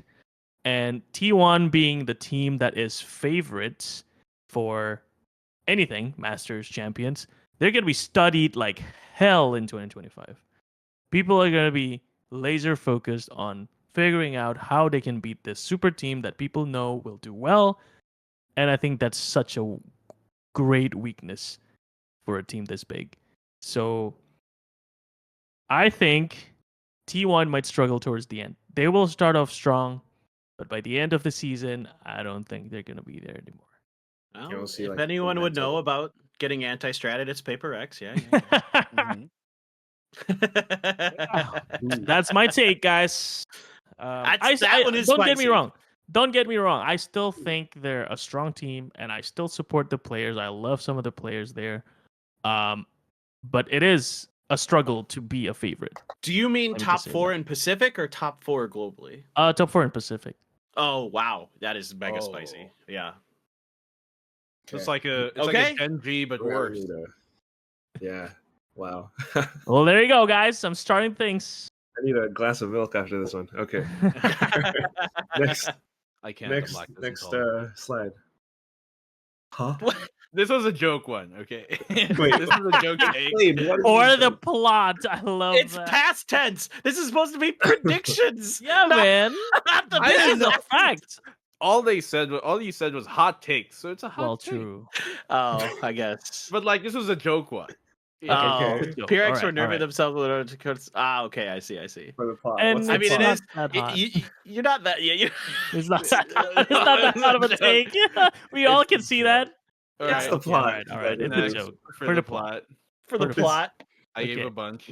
I think the plot is they were going to win an international event running absolute madness for comps yeah, that was just the to plot. prove the world wrong. Yeah. Mm. You know, it's like when you're a kid and you do something that doesn't make any sense just to make your parents mad. Because Yeah, you wanna yeah, prove them yeah, wrong. yeah. That's the Paper X spirit. What a way to end our hot takes. Do we have a Jondi hot take? I Or think not there's really? more, right? Oh, there's more. There's There's more. more. I know There's there's more. at There's least- more. I know there's You're going more next because slide. I had 2. Yeah.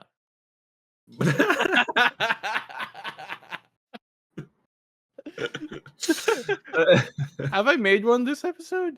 Kind of the Buzz Lightyear one. Infinity well, and to- beyond. and beyond. That's one. I'll So count it's like, that. we'll count that. Yeah, That counts. But That Sleepy counts. was stealing your thunder this time, man. I'm a That's little Yeah, he true. was. disappointed. I did. I did. almost proved him wrong. But this is for next year, so it hasn't Oh, happened that's yet. true. BNB. That's true. That's true. Yeah. You still have a year to Check prove me yourself. wrong. Yeah. 2025. I want to see Okay, some okay. discipline, some trigger discipline there, Black and Blue. Nah, I'm gonna go all out this time. I'm gonna I'm peak just gonna have one episode where every word he says is a bad one. Yeah, I'm gonna have that a would be whole amazing. thesaurus with me. Nice. Okay. Were there I like any more? that. Oh. Oh! Was not. A fluke. Ooh, This was Ooh, because I like this. This was because, to be fair, the one it was a full sentence, but we left it out because I realized my first point wasn't about Pacific, and this is supposed to be hot takes about Pacific. The 1st one was Ascend winning was a fluke, and EDG winning was not a fluke. Hmm. So Ah. that was like the full statement. But yeah, EDG winning champs was not a fluke. I don't think so. I know the off season has been not the best, but I don't think they really care. I don't think they're really trying. And the heights we saw from them felt a bit more real compared to like what we saw from Ascend when they won champs 2021, where it was like, okay, they're doing well, but like where did this come from? We're in like with EDG, it's like this came from somewhere. We may have not just known it or noticed it, but like there definitely seems to be something here that they can replicate moving forward. So I don't think EDG winning champs was a fluke, because I think it's going to be a lot of the same moving forward. I think they're going to be continuously contender throughout most of the international events. I'm gonna back you up, even though I don't know if I agree. But I'm gonna add to your point. I think one of the biggest differences is you could look at in 23 as an actual fluke, right? In a way. Mhm. But the difference is with EDG is they've been sticking together with mostly the same players for quite a while. right? Yes, they brought in a new coach, which did seemingly help, but I think that's why you could make a really strong argument that they were not a fluke, is that this team is probably going to stick together for a little bit longer at least. And if they can, that should give good results. You would think they're going to be winning China like every stage again, almost guaranteed. But I do actually kind of worry they are a fluke. It's not that I necessarily think it. It's like I have this deep concern that it was a fluke because I want to see them continue to do well, but I don't know if they will. It's the cynicism that comes understandable. with age, Paperthin. What? We've been in this world too long. Nothing good can ever happen. You know what? Wow. You know what? Personal It's attacks my now, nap huh? time. Can we finish this? Yeah, wrap it up. Oh my well. I will. Is this a firmly hot take? stand by this. Because I was saying this the moment they announced it. Like when they were saying we're taking Paperthin back to Talon, the very minute that tweet came out, I was like, that's a dog shit decision. Immediately. That was a terrible decision to make. And I will stand by that, and I will snug my nose up in the air because I was right. Okay. Goddamn. Well, I was just excited to see him because he was crazy. Like he played the game He's a so good player. off the wall. But like, he's as fun a to coach, watch. I don't know if he's good. That's such a. I don't know. I felt like from the get go, like, why would you do that to yourself? Like, why would you shake things up when it was working so well? Yeah. I think that's what always kind of has concerned me with Talon is like it seems like when they finally kind of got it together, they like rip the rug out from underneath you and just bring out triple duelist on split for no reason, and you're like, what are we doing? I hope they've learned. I think it seems like they're learning, and like a whole new team now. Yeah. Yeah. It feels like a very different team now for sure. I'm trying to think if I have anything else, but yeah. Okay. If anything came to mind, but that's that is hot. It feels like this was ranked. Okay. OGDR/Vision could have been salvaged. Could have been salvaged. Explain yourself. Yeah. This is excluding any other maybe personal problems with any orgs or any people or anything else. Just specifically on the server, I think that team, even though they were struggling, if they stuck together as friends, they could have made things work out. I think on paper, the players that you had there, so you're talking still about, are good to this day. Oh, that's like King, every single player like there. King, Lakia. So this is no. Lakia included. Zest and King. Division Strikers. Zest. Oh, Lakia included. So a 6-player roster. The 6-player roster. So you're talking I think Buzz, Stacks, MaKo, RB, Zest, MaKo, RB. King. Wait, RB is there too. Zest. Yeah. Lakia. So you're gonna have 7 players on that team. Salvage, like how? Like what? So, you just think like because it seemed like they were like, let's start tearing things apart. You move here. We take this new guy.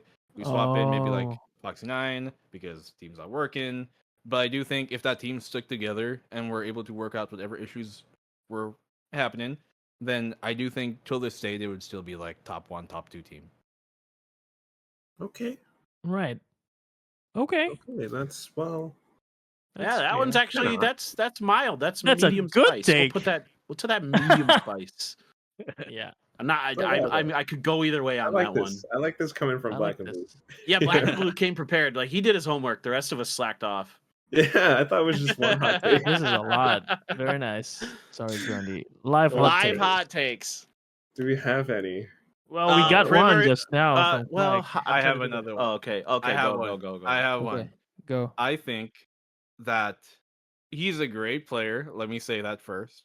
But for the synergy of the team and what people are playing at, I felt like Surf shouldn't have been the 6th man in the rotation of Talon, and it should have been Ban. Because because Ban is arguably the better mechanical player. Sure. But if they needed immediate results, I felt like there's a bit you have to kind of teach Ban how to play the utility game more than you have to teach Surf, even though Surf was a Jet main for a while, he was playing a lot of smokes near the tail end before he joined Talon and when he joined Talon. I think that's what they needed more, wherein it felt like the flexibility of the team kind of almost, I don't want to say suffered, because it's not really good to put it on one player. Ban had great games, but they were mostly as duelists, or mostly when he didn't have to, play smokes or util or inny. And I felt like Surf was a bit more flexible in that regard. And it does make sense to keep Ban in the team because he's arguably the better player in a whole. But I think for immediate results near the tail end of the playoffs, especially last year, or rather this year for the final season, final split, final stage, they should have had Surf be in the rotation instead of being the sixth man. That's my hot take. Okay. And moving forward. I actually think I agree with you. BNB. I think you got me with that one. Okay, Sounds like something that's there. good. That sounds good. I'm trying to think That's of a a hot good take. one. You guys got any other hot takes? We'll take like a minute or two to try to. Let me something up. let me formulate in my brain. I don't know if this is a hot take because I think a lot of you might agree with me, but I think the internet outside of Asia at large might not, and that DRX actually has maybe the best coaching staff in the world Oh, wow. because of their absolute insane consistency and bringing in whoever, wherever, whenever, and making it to champions and basically being guaranteed top 6. No, I agree. Better than Potter. One Like, maybe Potter is a great coach, but I need to see a little bit more. But think about DRX, like what they're doing with True. randos, right? Like, Yeah. last year, Like taking right? actual new people. Yeah, you're right. You're right. Repeatedly, consistently. And doing if they do Scouting that again games, this though. year, then they're the best coaching staff. And you're absolutely right, though, that they need consistency, blackenBlue. Like going back to what you were saying. Yeah. Like, but I think they're maybe the best. There's a really strong argument for it. But like I go on the Valorant competitive subreddit and I want to just absolutely put my head through my monitor, reading what people say about Termi, because they are so freaking wrong. It makes me crazy. Right. It's So true. anyway, a lot of there like you go. why DRX is good is because of Termi for sure, and Yep. the whole Yes. stuff in the team. He's a phenomenal coach, especially when it comes to fundamentals. Very true. Probably Yeah, the best we've- fundamentals coach in the world. For sure. I think we've seen that in the Vision Striker score that BNB tried to save. Fundamentals were through the roof. They were the role model of a lot of teams going into 2022. Back then. So yeah. Hmm? Any other hot takes, guys? Because I don't. Sleepy. Any jinxes you want to throw? Pretty hot already. Yeah, jinx your team, Sleepy. Do it. yeah. Give us a Paper X hot Yeah, take. he wants the man. Paper X hot take. I don't think there's any, man. Yeah. Paper X is just Yeah, what Paper is- X. Nothing's chilling. changed. There's nothing to Nothing's take that's changed. hot. Yeah, exactly. Okay, I think so. Pretty good with this. This was a really nice end to the episode, actually. Yeah, Thank it was you good. This all. was good. That was good. Especially But Black just one note, if I can have a hot take, I think BNB did not provide hot takes. And also, Well, I can it wouldn't know be either. a bit more future centric next time, BNB? Y'all never said it was about the future. Y'all Yeah. just said it was a hot take. It does say 2025 on the sheet. I can't read. Is that a hot take? No, it's very maybe No. maybe for our sixth Next one, episode, next we'll have like We'll do this. Let's make this a staple. I like it. Yeah. Oh, I boy. like this. This was good. This That was was good. good. That was good. All right, thank I'm you. gonna give more. I No gave like flashbacks. 5. Yeah, yes, you're right. Okay. Okay, With I one don't do joke. I never did my homework in school. Why am I going to do it here? Like, come on. No, I'll admit I'm lacking in that. I'll do better, sir. Yeah. Sorry, sir. Next time. We'll add Sorry. a lot more. Next It wasn't very clear, to be fair, that we could have added more hot takes. We'll have to be a little more elaborate with how we. Yeah, Juandi, come on, man. Yeah, it's Ronnie's fault. Blame him. Ronnie's innocent. Blame no. Bondi.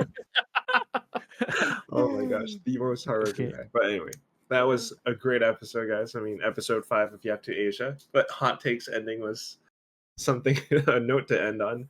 But But otherwise, it's been great. I think Merry Christmas to everyone. Any holiday wishes that you guys want to make or give to anyone who might be watching this? Or New Year's, too. Why is there a Jingle Bells link in our show? Yeah, what is that, actually? That's I a kind of good forgot question. about that. It's a good goddamn I question. was just like music for this. What are we supposed to do? It's like a piano version. It's the This is way too happy. Non-copyright Turn this version. off. It's like I- ragtime. I'm not happy enough for this. Why not? Like, I don't know. I'm actually grumpy fine. old man. I'm playing into the grumpy old man meme. Yeah. Like, Remember, Quack was guys, like- it's his nap no. time Here's- now. Here's how bad I am. Quack goes, does anybody want to give any like holiday wishes to anybody? And my first thought was I was just gonna lean into the mic and go, eat me. Your shirt. Your Your sweater. shirt, man. Your Buy sweater. Yeah, it. man, but it says bite me. Ah, right. Okay. Yeah. Well, You can't see my it. wishes would be spend time with your family. You never know when you're gonna miss that moment. So when you have the chance, do it. And happy holidays. I think so too. Black and blue. I hope you guys like the gifts you got for Christmas, and if not, GG go next. I love that. GG. That was me every Christmas. How'd you know? Oh man, I think like it's Christmas holiday period, New Year's as well. Everyone should go touch some grass, hug your loved ones, spend time with your loved ones, especially. That's always good. So, it's been great. It's been fun to do all this for another episode, and we'll continue doing more. So it's been awesome, and yeah, we shall see everyone again for the next episode. This has been YAP2ASIA, episode 5. Bye. Bye.